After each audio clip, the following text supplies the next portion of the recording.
Gold, trusted gold buyers. మీరు తాకట్టు పెట్టిన బంగారాన్ని విడిపించి ఈ రోజు ఉన్న మార్కెట్ ధరకు కొనబడను.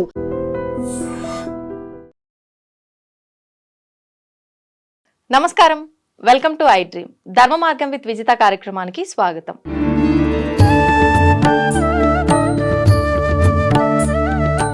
ప్రస్తుతం మనతో పాటు ఉన్నారు హరే కృష్ణ గోల్డెన్ టెంపుల్ నుంచి హరే కృష్ణ మూవ్మెంట్ ప్రెసిడెంట్, అక్షయ పాత్ర రీజనల్ ప్రెసిడెంట్ శ్రీమాన్ సత్య గౌర చంద్రదాస ప్రభుజీ గారు మనతో పాటు ఉన్నారు. ఇప్పుడు వారితో మాట్లాడి కృష్ణ తత్వం గురించి, కృష్ణాష్టమి రాబోతోంది, దాని గురించి అడిగి మరిన్ని వివరాలు తెలుసుకునే ప్రయత్నం చేద్దాం. హరే కృష్ణ ప్రభుజీ. హరే కృష్ణ ప్రభుజీ, కృష్ణాష్టమి రాబోతోంది. కృష్ణుడు జన్మించిన ఈ అష్టమినే మనం కృష్ణాష్టమి అని, శ్రీకృష్ణ జన్మాష్టమి అని రకరకాలుగా సంబోధించుకుంటూ ఉంటాం. మరి అంటే కృష్ణుడి జననానికే ఎన్నో కారణాలు ఉన్నాయి. ఒక పర్పస్ ప్రకారమే ఆయన జన్మం తీసుకున్నారు. అసలు ఈ కృష్ణాష్టమి విశిష్టత గురించి, దాని గురించి వివరించండి. నాకు అన్నమాచార్యులు రాసిన ఒక చక్కటి పాట మనందరికీ తెలిసింది. సతులాల చూడరే శ్రావణ బహుళాష్టమి సకలాయ నడురేయగలిగి శ్రీకృష్ణుడు.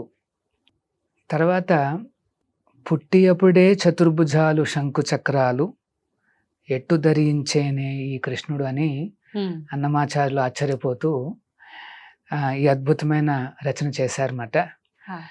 సో శ్రీకృష్ణ జన్మాష్టమి, శ్రావణ బహుళాష్టమి, గోకులాష్టమి, అట్లా ఎన్నో రకాల నామాలతో ఆయన అవతరించిన ఆ రోజును మనం సెలబ్రేట్ చేసుకుంటున్నాం. భగవంతుడు అవతరణ అనేది చాలా విశిష్టం అన్నమాట. పరిత్రాణాయ సాధూనాం వినాశాయ చ దుష్కృతాం ధర్మ సంస్థాపనార్థాయ సంభవామి యుగే యుగే. ప్రతి యుగంలో కూడా నేను దిగి వస్తాను అని చెప్తున్నాడు. దానికి 3 కారణాలు చెప్తున్నాడు ఆయన. పరిత్రాణాయ సాధూనా, సాధువులను రక్షించడానికి, వినాశాయ చ దుష్కృతాం అంటే మిస్క్రియంట్స్ని నశింపచేయడానికి, అంతేకాకుండా ధర్మ సంస్థాపనార్థాయ. ఎందుకంటే మిస్క్రియంట్స్ కానీ లేకపోతే దుష్టులు కానీ రాక్షస స్వభావం కానీ సమాజంలో పెరిగితే ధర్మాన్ని అణిచేస్తారు వాళ్ళు. సో దాన్ని మళ్ళీ స్థాపించాలి. సో ధర్మ సంస్థాపనార్థాయ సంభవామి, నేను దిగి వస్తాను అని చెప్తున్నాడు అన్నమాట భగవంతుడు. సో అంటే ఈ ప్రపంచము ఆ దేవాది దేవుడి నుండి డిస్కనెక్ట్ అయి ఉండలేదు. ఆల్రెడీ ఆయన చూపు దీని మీద ఉన్నదన్నమాట. ఎప్పుడైతే ధర్మం నశిస్తోందో, తన భక్తులకు అంటే సామాన్యులకు బాగా పీడన అనేది ఎక్కువ అవుతుందో, వెంటనే ఆ స్వామి దిగి వస్తాడు అన్నమాట. అంటే ఎప్పుడు నేను అందరినీ చూస్తూనే కనిపెట్టుకుంటూనే ఉన్నాను, కానీ ఇలాంటి సందర్భాల్లో వస్తున్నాడు. కానీ భగవంతుడికి తెలుసు ఆల్రెడీ ఏమిటి, ఎప్పుడు ఎట్లాంటి టర్మాయిల్స్ ఎక్కువగా ఉంటాయని అని తెలుసు. అందుకనే ఒక రకంగా చెప్పాలంటే ముందుగానే డిసైడ్ చేసుకుంటాడు అనమాట ఆ డేట్ని, ఆ టైంని మాట. సో కృష్ణుడు ఎప్పుడు వస్తాడు అనేసి శాస్త్రంలో చెప్పబడి ఉంది. ఇది చాలా ఇంపార్టెంట్. ఎందుకంటే ఎవరైనా చెప్పొచ్చు నేను అవతారాన్ని, నేను విష్ణు అవతారాన్ని అంటే మనకి అప్పుడు ఎస్టాబ్లిష్ చేసే మార్గం ఉండాలి. సో సో ఆచార్యులు ఏం చెప్తారు అంటే అది శాస్త్రాలలో ఆల్రెడీ నిర్ణయించి ఉండాలన్నమాట. అప్పుడే మనం నమ్ముతాం. అంటే వస్తున్నారు అనగానే అది దానికి నిర్ధారణ అనేది ఉండాలి. ఓకే. సో కృష్ణుడు వస్తున్నాడు అంటే దానికి నిర్ధారణ ఆల్రెడీ ఉండాలి. అలాగే ఇంకొక అవతారం వస్తోంది అంటే ఉండాలన్నమాట. లేకపోతే మనకు బేసిస్ ఉండదు. ఎవరు చెప్పినా మనకి కన్ఫ్యూషన్ అన్నమాట. సో కృష్ణుడు ఆ రకంగా ఈ ద్వాపర యుగంలో ఇదే శ్రావణ మాసంలో అర్ధరాత్రి పూట నడిరేయి ఆ అష్టమి తిథి నాడు ఆయన వెలిసాడనమాట. అప్పటి వరకు కూడా వసుదేవుడు, దేవకి అంటే తల్లిదండ్రులు, వారు జైల్లో ఉన్నారు, బంధించబడ్డారు. ఆ దేవకి అన్నగారే కంసుడు బంధిస్తాడనమాట. సో మరి అప్పటి వరకు ఏదో లేబర్ పెయిన్స్ లాగా ఫీల్ అవుతూ ఉంటుంది దేవకి. కానీ సడన్గా ముందు ఆ నారాయణుడు ప్రత్యక్షం అవుతాడు అన్నమాట. ఆహా. వెంటనే ఇవన్నీ తగ్గిపోతాయి. సో ఏమిటా అని చూస్తే సాక్షాత్తు భగవంతుడు వెంటనే తన ప్రార్థనలన్నీ సమర్పించి వెంటనే నారాయణుడు చిన్న బాలకుడుగా మారిపోతాడు. ఎలా మారుతాడు? పుట్టిన వెంటనే అవతరించిన తర్వాత వెంటనే మారిపోతాడు. అట్లాగా ఎట్లా మారుతాడు?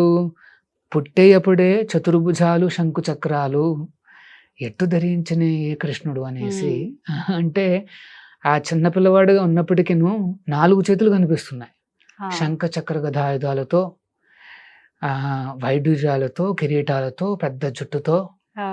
ఇంకా చూసిన వాళ్ళకి అర్థమైపోతుంది అన్నమాట, సాక్షాత్తు ఆ విష్ణువే అవతరించాడు అనేసి. అట్టే కిరీటము నాభరణాలు ధరించి ఎట్ట నెదుటనున్నాడు ఈ కృష్ణుడు అనేసి అన్నమాచార్యులు ఆచార్యపోతూ చెప్తున్నారు. అంటే భగవంతుడి యొక్క అవతరణ సాధారణ బాలకుడిలాగా జరగదన్నమాట. ఆయన నిర్ణయించుకున్న ముహూర్తంలో ఆయన నిర్ణయించుకున్న విధంగా అవతరిస్తాడు. ప్రభుజీ, ఇప్పుడు ఆమె అంటే కృష్ణుడి తల్లి గర్భధారణ జరిగినట్టు అదంతా ఆనవాళ్ళు ఉన్నాయి, కానీ గర్భం నుంచి నార్మల్ గా అందరికి సహజంగా డెలివరీ జరిగిన విధానము అదంతా కూడా ఎక్కడ రాసి పెట్టలేదు. అంటే అది అక్కడికక్కడికి సృష్టించబడా కృష్ణుడు? అవతరించబడాడు. అంటే అవతరణ అంటే మనం అర్థం చేసుకోవాలి. అవతారము అంటే భగవంతుడు తన ధామం నుండి మనం ఉండే ప్రదేశానికి దిగి వస్తాడు. మనం మెట్లు దిగి వచ్చినట్టుగా ఆయన దిగి వస్తాడు అన్నమాట. అంటే మెట్లు దిగుతాడా లేకపోతే ఇంకొక రకంగా చేరుకుంటాడా, అది ఆయన ఇష్టం. అంతే. ఇప్పుడు అంటే కారాగారంలోనే ఆయన ఆవిర్భావం జరగటానికి వెనకాల ఆంతర్యం ఏదైనా ఉందండి? అంటే మొత్తం లీలంతా కూడా ఎట్లాగైందంటే దేవకి పెళ్లి చేసుకోగానే ఆనవాళ్ళు ఏమిటంటే అన్నగారు రథంలో తోలుకుని వెళ్ళి ఇంటికి అంటే వేంకులకు అప్పచెప్పాలి, వాళ్ళ ఇంటి వరకు వెళ్ళాలి. మనం ఇప్పటికీ కొంతమంది చూస్తుంటాం. సో అట్లాగే కంసుడు తీసుకుని వెళ్తుంటే వెంటనే ఒక ఆకాశవాణి వినిపిస్తుంది అన్నమాట. నువ్వు మురుకులాగా ఉన్నావు, నువ్వు ఎవరినైతే తోలుకుని వెళ్తున్నావు, నీ చల్లాయి అష్టమ గర్భం నీకు మృత్యు అవుతుంది అంటుంది. వెంటనే కంసుడికి అర్థమైపోతుంది అన్నమాట, ఓహో నేను నా మృత్యువుని నేను తీసుకెళ్తున్నానని చెప్పి వెంటనే చాలా క్రూరంగా మారిపోతాడు. అప్పటి వరకు చల్లాయి ఎంతో ఆప్యాయంగా చూసుకుంటున్నవాడు వెంటనే ఒక ఖడ్గాన్ని తీసుకుని జుట్టు పట్టుకుని చంపడానికి రెడీ అయిపోతాడు అన్నమాట. వెంటనే వసుదేవుడు అప్పుడు కొత్తగా పెళ్ళయింది, భర్త బాధ్యత ఏమిటంటే భార్యను రక్షించాలి. వెంటనే కొద్దిగా కంసుడితో మాట్లాడడం మొదలు పెడతాడు అన్నమాట. అంటే వసుదేవుడికి మంచి పేరుంది సొసైటీలో, ఏమిటంటే మాట ఇస్తే నిలుపుకుంటాడు అని. సో కంసుడు చూస్తున్నాడు వసుదేవుడు ఏం చెప్తాడా అని. వసుదేవుడు అంటాడు, నేను కావలిస్తే పుట్టిన ప్రతి పిల్లవాడిని నీకు అప్పచెప్తాను అంటాడు అన్నమాట. వెంటనే కంసుడు ఒప్పుకుంటాడు, ఎందుకంటే తెలుసు మాట నిలబెట్టుకుంటాడు. అయినప్పటికీ బంధించేస్తాడు. మొట్టమొదటి కొడుకు పుడతాడు. దేవకి కళ్ళ ముందే వసుదేవుడు తీసుకుని వెళ్ళి కంసుడికి అప్పచెప్తాడు అన్నమాట. ఎంతో బాధాకరంగా ఉంటుంది. వెంటనే కంసుడు ఏమనుకుంటాడంటే, అరే నువ్వు మాట నిలబెట్టావు అని చెప్పి, నా మృత్యు వచ్చేది 8వ గర్భం కదా, ఇప్పుడు పర్లేదులే నువ్వు తీసుకెళ్ళిపో అని చెప్తాడు అనమాట. బా ఎంత మార్పు వచ్చిందిరా అని చెప్పి ఆనందంగా తీసుకువెళ్తుంటే ఈ లోపల కంసుడు యొక్క అనునూయులు ఉంటారు కదా, వారందరూ ఏమంటారంటే మనం విష్ణువుని నమ్మలేము, 8 అన్నాడు, మరి ఒకటైతే ఫస్ట్ గర్భమే అయితే ఉండొచ్చు. సో వెంటనే కంసుడు సంశయం అక్కడ చాలా కిరాతకంగా ఆ బిడ్డను తీసుకుని చంపేస్తాడు అనమాట. అట్లాగా 6 చంపగా 7వ సంతానం ఎవరు అంటే సాక్షాత్తు అనంతుడు, బలరాముడు అన్నమాట. దేవకి గర్భంలోకి ప్రవేశిస్తుంది. అప్పుడు భాగవతం ఏం చెప్తోంది అంటే, ఆ భగవంతుడు శ్రీకృష్ణుడు తన యోగమాయను పిలిపిస్తాడు అన్నమాట. పిలిపించి, నేను ఇప్పుడు అనంతుడు తర్వాత నేను రాబోతున్నాను, సో నేను ఇప్పుడు ఆ అనంతుణ్ణి నువ్వు దేవకి గర్భం నుండి తీసుకుని వెళ్ళి రోహిణి గర్భంలోకి ప్రవేశపెట్టు అంటాడు. అంటే ఆల్రెడీ సంతానం. సో అమ్మవారు సంకోచిస్తుంది, ఎందుకంటే బలరాముడు ఆయన దేవాది దేవుడే.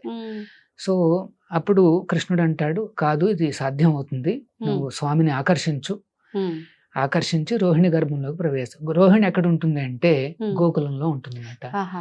నందుడి దగ్గరే ఉంటుంది. ఆ. సో ఆ రకంగా తీసుకెళ్ళమని చెప్పి ఆ, యోగమాయను కూడా గోకులంలో పుట్టమని చెప్తాడు అనమాట.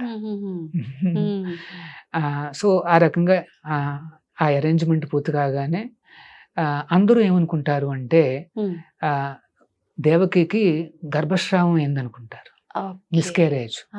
ఎందుకంటే అనంతుని తీసేసుకుంది ఆవిడ. అవును. తీసుకువెళ్ళి రోహిణికి గర్భంలో ప్రవేశపడుతుంది అనమాట. సో ఇక్కడ అనుకోవడం ఏంటంటే మిస్క్యారేజ్ అనుకుంటారు, కానీ సేఫ్ గా ఉంటాడు అనమాట ఉంటాడు. బలరాముడు అక్కడ. Okay, okay. తర్వాత ఆ భగవంతుడు ఆ రకంగా అవతరిస్తాడు. ఉమ్. అంటే ఫస్ట్ దేవకి ముందు ముందు. అవతరించి తన బిడ్డగా మారిపోతాడు అనమాట. ఉమ్. అలా 4 చేతులతో కనిపించగానే దేవకి పుత్రవాత్సల్యంతో నువ్వు ఇట్లా ఉంటే కంసుడు వస్తాడు చంపేస్తాడని భయపడుతూ ఒక నార్మల్ బాలకుడుగా మారిపోవని కోరుతుంది, సామాన్య బాలకుడుగా. అదే.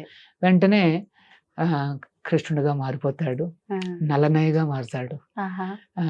కొత్త మేఘం ఏ రకంగా బ్లూ కలర్ లో Blue ఉంటుంది colour. చూడు, అవును. ఆ కలర్ లో ఆ భగవంతుడు కనిపిస్తాడు అనమాట. అవతరించగానే వెంటనే వసుదేవుడికి ఏం చెప్తాడు అంటే ఉమ్. నన్ను ఇక్కడ నుండి తీసుకువెళ్ళి గోకులానికి తీసుకువెళ్ళు అంటాడు అనమాట. ఉమ్. అదే అష్టమి గడియల్లో స్వామిని తీసుకుని వెళ్ళి గోకులానికి ప్రయాణిస్తాడు. ఉమ్. అందుకనే గోకులాష్టమి అని కూడా అంటారు. Okay, okay. సో ఆ రకంగా గోకులము అంటే గోవుల కులము అంటే ఆవులు ఎక్కువగా ఉమ్. పెద్ద ఆవులు ఉండే కమ్యూనిటీ మాట. అదే ఆహా. గోకులం అంటే. ఓ. బృందావనము, గోకులము, మథుర అంటే ఇంకా ఎన్నో ఆవులు ఉంటాయి అక్కడ. ఆహాహా. నందుడికి లక్షలాది ఆవులు ఉన్నాయని చెప్పబడిన శాస్త్రం చెప్తా అనమాట. అవును. సో యోగమాయ ప్రభావంతో ఏమవుతుంది అంటే మొత్తం అక్కడ అందరూ నిద్రపోవడము, ఉమ్. గేట్లు తెరుచుకోవడము, ఉమ్. వసుదేవుడు చిన్న బుట్టలో చిన్న కృష్ణుని పెట్టుకుని బయటకు వస్తాడు. ఓ. భారీగా వర్షం. యాక్చువల్గా మాకు జన్మాష్టమి టైం కూడా ఆ. అంటే కృష్ణుడు అవతరించే చాలా వర్షాలు వస్తాయి. అవునవును. ఇది వర్షాకాలం కదా. మ్మ్. సో అప్పుడు కూడా వర్షం పడుతోంది. హా. సో అందుకనే కృష్ణుడిని ఆ వర్షం నుండి కాపాడడానికి అన్నట్టుగా అనంతుడే సాక్షాత్తు అవతరించి ఒక గొడుగులాగా అంబరిలాగా పట్టుకుని ఉంటాడు. ఆహాహా. యమున దగ్గరికి వస్తాడు ఉమ్. వసుదేవుడు. చాలా వేగంగా ఉధృతంగా ప్రవహిస్తూ ఉంటుంది. ఉమ్. వసుదేవుని చూడగానే యమున దారి కల్పిస్తుంది. కనిపిస్తుంది. వెంటనే వసుదేవుడు వెళ్తుంటే కొన్ని శాస్త్రాలు ఏం చెప్పబడింది అంటే చిన్ని కృష్ణుడు ఉమ్. అటు ఇటు దొల్లుతూ పడిపోతాడు, యమునాలో పడిపోతాడు అన్నమాట. ఉమ్. వెంటనే వసుదేవుడు పిచ్చివాళ్ళ తయారైపోతాడు. ఆ. నా కొడుకు, అయ్యో ఒక కొడుకన్నా పడిపోయాడే. మిగులుతాడు, ఒక కొడుకన్నా మిగులుతాడు అనుకున్నాను ఆ. అని ఎంతో ఆతృతగా ఆల్మోస్ట్ మ్యాడ్ అయిపోతాడు అనమాట. ఉమ్. అప్పుడు మళ్ళీ కృష్ణుడు దర్శనం ఇచ్చి మళ్ళీ బుట్టలోకి ప్రవేశిస్తాడు. అంటే మొదటి లీలలు ఇక్కడ మొదలు పెట్టేశాడు. ఆచార్యులు ఏం చెప్తారు అంటే ఆ యమున కూడా ఆ. స్వామి పాదాలను స్పృశించాలని ఆ ఆహా. కోరికను కూడా తీరుస్తాడు అనమాట. ఓ. అట్లాగా ముందుకు వెళ్ళి యశోద ఇంటికి చేరుకుంటాడు. ఉహు. యశోద అప్పుడే ఒక ఆడపిల్లకు జన్మనిచ్చుంటుంది అనమాట. ఆహా. సో ఆడపిల్ల దగ్గర కృష్ణుడిని పెట్టి ఆడపిల్లని తీసేసుకుని, అంటే స్వాపింగ్ ద చిల్డ్రన్ ఆహాహా. తీసుకుని వెంటనే జైలుకి వచ్చేస్తాడు అనమాట. ఓకే. జైలుకు రాగానే వెంటనే ఆ పిల్ల ఏడవడం మొదలు పెడుతుంది. వీళ్ళందరూ ఉంటారు. మేలుకుంటారు. ఆ. వెంటనే కంసుని పిలుస్తారు. హుటాహుటిని వచ్చేస్తాడు. ఆ. వచ్చేసేసి ఎక్కడా అనేసి అడుగుతాడు. ఎక్కడా అని 8వ సంతానం అని. ఉమ్. దేవకి అంటుంది, చూడరా ఆడపిల్లరా, ఉమ్. వదిలిపెట్టేసాయి, నిన్ను చంపేది మగవాడు కదా అవును. అనేసి అంటే, కాదు కాదు విష్ణువుని నమ్మకూడదు, ఉమ్. 8వ సంతానం అన్నాడు కానీ ఆడవాళ్ళ మగవాళ్ళ చెప్పలేదు చెప్పలేదు. కదా అని చెప్పి ఉమ్. చాలా క్రూరంగా అంటే 2 కాళ్ళు పట్టుకుని అయ్యో. బండ మీదకి కొట్టడానికి ప్రయత్నిస్తాడు. హా. ప్రయత్నించినప్పుడు ఆ ఆడపిల్ల చేతి నుండి స్లిప్ అయ్యి ఆకాశంలోకి ఎగిరి ఉమ్. అమ్మవారిలా అవతరిస్తుంది అన్నమాట. ఆ దుర్గాదేవిగా వెలుస్తుంది. ఓ. యోగమాయ వెలిచి ఆహా. కంసుని హెచ్చరిస్తుంది అన్నమాట. ఆ. మూర్ఖుడా నీ మృత్యు ఆల్రెడీ ఉన్నది, దగ్గరకు వస్తోంది. ఎంతో ఇన్నోసెంట్ అమాయకులైన ఈ వసుదేవుడు దేవకిని ఏ రకంగా బంధించి హింసలు పెడుతున్నావు, అవును. నీ రోజులు దగ్గర పడ్డాయని చెప్పి అంతర్ధానం అయిపోతుంది అన్నమాట. ఉహుహుహు. అంటే ఈ ప్రపంచంలో అమ్మవారు ఉమ్. కృష్ణుడికి చల్లాయిగా అవతరించిందన్నమాట. ఓకే. అందుకనే ఆవిడకి పేరు వైష్ణవి. కృష్ణుడే 8 నామాలు ఇస్తాడు ఆవిడకి. ఆవిడకి. వైష్ణవి అని, దుర్గా అని అట్లా. మ్మ్. సో ఆ రకంగా అవతరించగా అంటే ఆవిడ అంతర్ధానం కాగానే మ్మ్. సో కృష్ణుడు ఆల్రెడీ చేరుకున్నాడు. అవును. వెంటనే ఆ రోజునే సెలబ్రేట్ చేసుకుంటాడు అనమాట. మ్మ్. జన్మాష్టమి మర్నాడు రోజుని నందోత్సవం అంటారు అనమాట. నందుడి యొక్క ఉత్సవం. ఓకే. కొడుకు పుట్టిన ఆనందంతో ఆహా. మొత్తం అందరినీ పిలిచి చక్కటి విందును ఆయన ఏర్పాటు చేస్తాడు ఏర్పాటు అన్నమాట. సో చేస్తారు. అది నందోత్సవం ఓకే. అంటారు. మ్మ్. నందోత్సవానికి మా గౌడీయ సంప్రదాయంలో అంటే మా ఇస్కాను హరే కృష్ణ మూమెంట్లో ఒక విశేషం ఉంది. ఏంటి ప్రభుజీ? అదే రోజున మ్మ్. ఈ హరే కృష్ణ ప్రపంచానికి మొత్తానికి తీసుకువెళ్ళిన మా సంస్థాపక ఆచార్యులు మ్మ్. ఈస్ డివైన్ గ్రేస్ విశ్వగురువులు ప్రభుపాదుల వారు అవతరించిన రోజు అన్నమాట అది. ఓ. ఆ నందోత్సవాన్ని మేము వ్యాస పూజగా మేము సెలబ్రేట్ చేస్తాం. ఆహా. అంటే గురువుని ఆ రోజు కొలుస్తాం ఆరాధించటం. ఆరాధించడం అన్నమాట.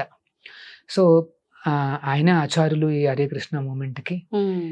ఎవరైనా సరే ఆయన యొక్క ఆశ్రయాన్ని ఇప్పటికే పొందొచ్చు. మ్మ్. ఆయన ద్వారా కృష్ణుడిని చేరొచ్చు. ఓకే. ప్రభుజీ, మరి ఇప్పుడు కృష్ణాష్టమి రోజు అక్కడైతే ఆ వేడుకలన్నీ జరుపుకున్నారు. ఈ రెండవ రోజు కూడా ఇలాంటి కార్యక్రమాలన్నీ చేసుకున్నారు. ఇప్పుడు మనం ఏ రకమైన విధానాలు ఆచరించాలి? కృష్ణుడు అంటే భగవంతుడు అనే దానికన్నా మా ఇంట్లో పిల్లవాడు, మా ఇంట్లో ఒకరు అనే భావన ఎక్కువగా ఉంటుంది ప్రతి ఒక్కరిలో. మరి ఆ కృష్ణయ్యని, ఆ కన్నయ్యని ఎలా మనం లాలించాలి? ఎలా ఆ రోజు ఆరాధించాలి? ఓకే. జనరల్గా అంటే భగవంతుడు అవతరించిన దినోత్సవం ఎప్పుడంటే అర్ధరాత్రి అష్టమి గడియలు. అష్టమి గడియ. సో భక్తులందరూ ఏం చేస్తారు అంటే ఆ అష్టమి గడియల వరకు కూడా మ్మ్. ఉపవాసం చేస్తారు. ఓ. ఆహా. మార్నింగ్ నుండి రాత్రి వరకు కూడా ఉపవాసాలు చేస్తారు. ఆహాహా.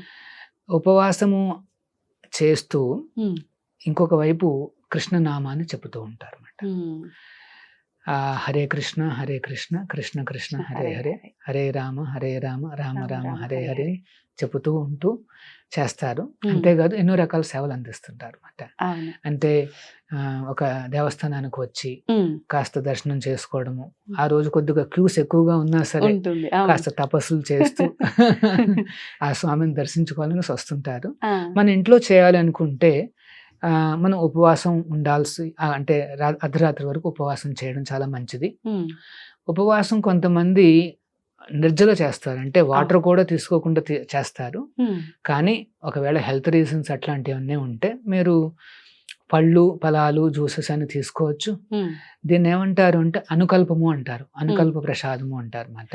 అయితే ఏకాదశి నాడు ఇట్లాంటి పదార్థాలు తీసుకుంటే ఆ వ్రతం చెడిపోదు. మ్మ్. ఏమిటి పళ్ళు ఫలాలు మిల్క్ ఓకే. యోగట్టు అయినా తీసుకోవచ్చు.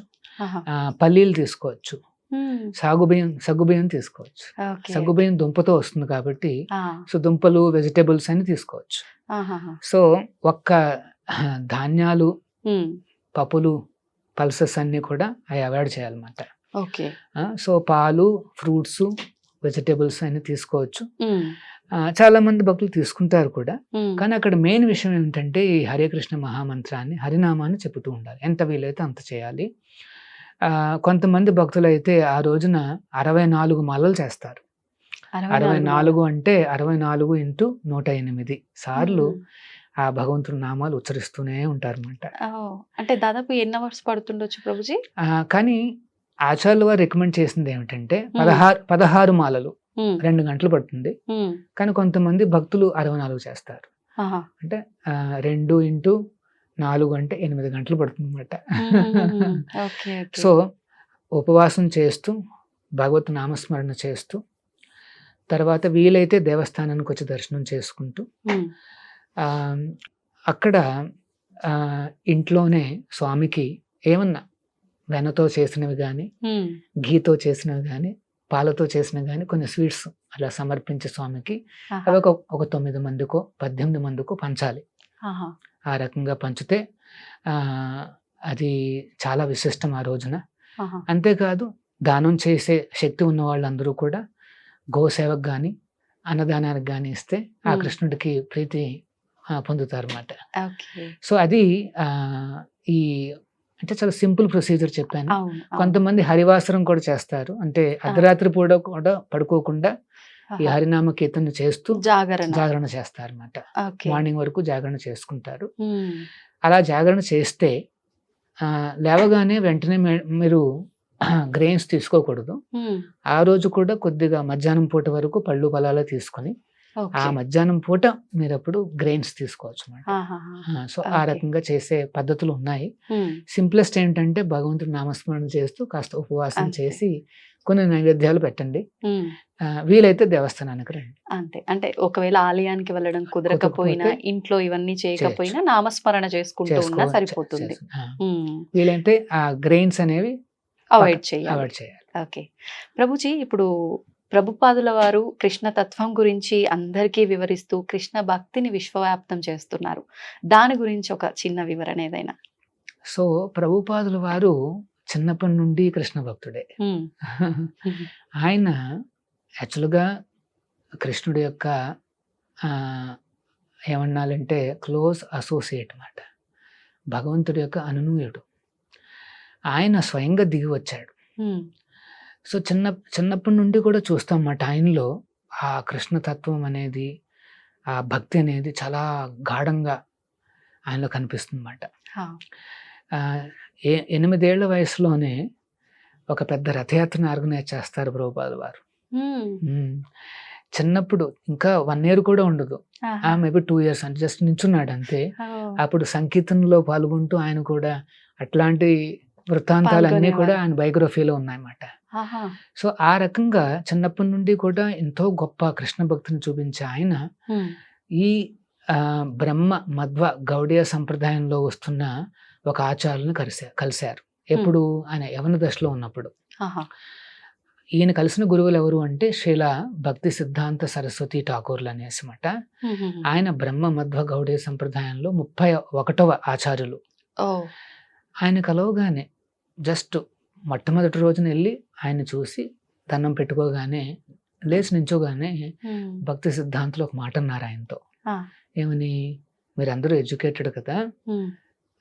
మొత్తం మన ఈ భగవద్గీత భాగవత సందేశాన్ని ఉమ్. మొత్తం ప్రపంచం అంతా వ్యాప్తి చెయ్యి అని చెప్తారు. ఉమ్. ఆశ్చర్యపోతాడు ప్రభుపాదుల వారు, ఆశ్చర్యపోతాడు. అవును.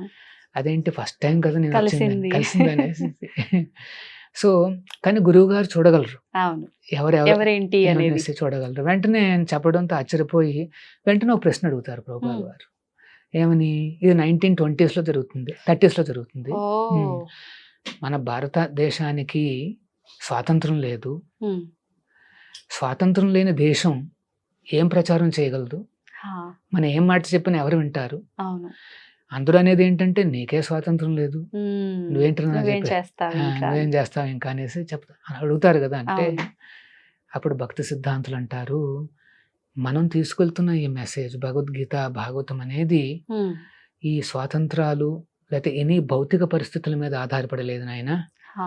ఈ మెసేజ్ అనేది శాశ్వతంగా ప్రతి ఒక్కరు ఎదురు చూస్తున్నది, నువ్వు వెంటనే ఈ మెసేజ్ని తీసుకుని వెళ్ళు అని చెప్తారన్నమాట. ఉమ్. సో వెంటనే ఆకర్షితులు అవుతారు. అవును, ఇది శాశ్వతమైన మెసేజ్, ఇది పరిస్థితులు అనుకూలంగా ఉన్నాయా లేదా అని ఆధారపడి ఉండదు ఉమ్. అనేసి ఆలోచించి వెంటనే చాలా ఆకర్షితులు అవుతారు అన్నమాట ప్రభుపాదుల వారు. ఆహా. వెంటనే భక్తి సిద్ధాంతుల దగ్గర నుండి దీక్ష తీసుకుంటారు. ఉమ్. దీక్ష తీసుకుని ఎప్పుడూ ఆలోచిస్తూ ఉండేవారు అన్నమాట, ఎలా సంపూర్ణం చేయాలి, ఉమ్. గురువు గారి యొక్క ఆదేశాన్ని ఎట్లా పాటించాలి. ఎందుకంటే ముఖ్యంగా ఆయన ఏం చెప్తారంటే గురువులు పాశ్చాత్య దేశాలలో ప్రచారం చేయమని చెప్తారు ముందుగా. సో మరి ఎట్లా వెళ్ళాలి అనేసి ఆలోచిస్తూ ఆ.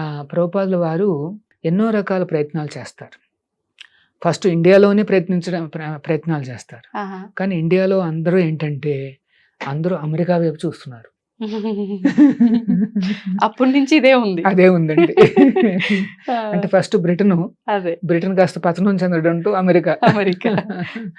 అంటే పాశ్చాత్య దేశాల్లోనే ఏదో ఉందనేసి ఒక అనుకుని ఇక్కడ జనాలు ఎక్కడ మొగ్గు చూపుతున్నారో అక్కడి నుంచి మనం మొదలు పెడితే బాగుంటుంది అనే ఉద్దేశం అయి ఉండొచ్చు కదా ప్రభుజీ. సో ప్రభుపాదులు అదే అనుకున్నారు. మా గురువు గారు సందేశం ఇచ్చారు, ఇంగ్లీష్ లో దీన్ని ప్రచారం చేస్తే కాస్త ఇంటెలిజెంట్ పీపుల్ దీన్ని తీసుకుంటే వెంటనే అందరూ యాక్సెప్ట్ చేస్తారు. సో వెంటనే అలాగా చాలా ప్రయత్నాలు చేసి ఇండియాలో సాధ్యం కాక ఇంకా అమెరికాకి వెళ్ళడానికి నిశ్చయించుకుంటారు. అంటే ఎక్కడికైనా వెళ్ళొచ్చు, లండన్కి వెళ్ళొచ్చు, ఎక్కడికైనా వెళ్ళొచ్చు, కానీ ఎందుకు అమెరికా అనేసి అనిపించింది గురువు గారికి. సో వెంటనే ప్రయాణించడానికి ఎన్నో రకాల ప్రయత్నాలు చేసిన అవ్వదు. ఒక రోజున ఒక ఆలోచన వస్తుంది. ఒక వాడ కంపెనీని నడిపే ఒక సుమతి మురార్జీ అనేసి ఒక ఆవిడ కంపెనీ ఓనర్ అన్నమాట. ఆవిడ ముంబైలో ఉంటుంది. సో ప్రభుపాదుల వారు వెళ్ళి కలుస్తారు. ఆవిడ వెరీ ఎల్డర్లీ లేడీ, చాలా భక్తురాలు మాట ఆవిడ కూడా. చెప్పండి స్వామీజీ, నేనేం చేయగలను అంటే, అమ్మ ఏం లేదు, మీకు ఆ ప్రయాణం చేసే వాడు ఉంది కదా, అందులో నాకు ఉచితంగా ఒక టికెట్ ఇప్పించండి, నేను న్యూయార్క్ సిటీకి వెళ్ళాలనుకుంటున్నాను అంటే. మా వాడ వెళ్తోంది, కానీ అది ప్రయాణికులు వెళ్ళే వాడ కాదండి, సరుకులు మోసే వాడ. అక్కడ ఎవరు ఉండరు, జస్ట్ సరుకులు పోతున్నాయి అంతే. అది మీరు ఎట్లా వెళ్తారని అడిగితే, లేదండి అయినా పర్లేదు, ఎంతో కొంత ఉంటారు కదా, కెప్టెన్ ఉంటాడు, కొంత క్రూ ఉంటుంది, నేను వాళ్ళతో పాటు వెళ్ళిపోతాను అంటాడు. ఆయన పట్టుదల చూసి ఆవిడ చెప్తుందన్నమాట. అప్పుడు ప్రభుపాదుల వారి వయస్సు ఎంత అనుకుంటున్నారంటే 70 ఏళ్ళు. 70 సంవత్సరాలు అప్పుడు ఈ రిక్వెస్ట్ చేస్తున్నారు. అంటే అప్పటి వరకు ప్రయత్నిస్తూనే ఉన్నారు. యవ్వన దశలో కలిసారు ఆయన, ఇప్పుడు వరకు ప్రయత్నాలు జరుగుతూనే ఉన్నాయి. అయినప్పటికీ ఆయన ఎప్పుడు డిస్కరేజ్ కాదా. గురువు గారి ఒక్క వాక్యాన్ని పరిపాలిస్తున్నారు, ఎన్నో రకాల ఫెయిల్యూర్స్ వచ్చాయి, ఆయన డిస్కరేజ్ కాలా. ఇది ఇప్పుడు నేటి సమాజానికి ఒక మంచి ఉదాహరణ కదా ప్రభుజీ. ప్రతిదీ ఏదైనా నిరాశ కలగగానే వదిలేస్తుంటాం. చిన్న ఫెయిల్యూర్ రాగానే అవును, కొంతమంది ఎక్స్ట్రీమ్ స్టెప్స్. కానీ ప్రభుపాదుల వారు 70 ఏళ్ళు వచ్చేంత వరకు ఎన్ని రకాలుగా ప్రయత్నిస్తారు పాప. సో అది సరే, ఆవిడ అంటుంది, స్వామీజీ మీరు ఈ వయసులో ఎక్కడో అమెరికాకు వెళ్తున్నారు, చాలా చలిగా ఉంటుంది, మీరు అక్కడ బతకలేరు కూడా అని అంటే ఆవిడ తెలిసిన ఎక్స్పీరియన్స్ చెప్తుంది ఆవిడ. అయినప్పటికీ ప్రభుపాదుల వారు అంటారు, లేదు మా గురువులు చెప్పారు, నేను వెళ్ళాల్సిందే అంటాడు. ఎట్లాగా కన్విన్స్ చేయడానికి ప్రయత్నిస్తోందన్నమాట.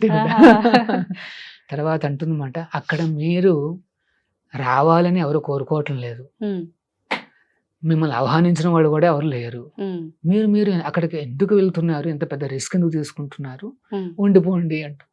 అయినప్పటికీ ఆయన వెంటనే ఆ పట్టుదల చూసి ఆవిడ సరే స్వామీజీ అని చెప్పేసి ఒక టికెట్ ఇస్తుందన్నమాట.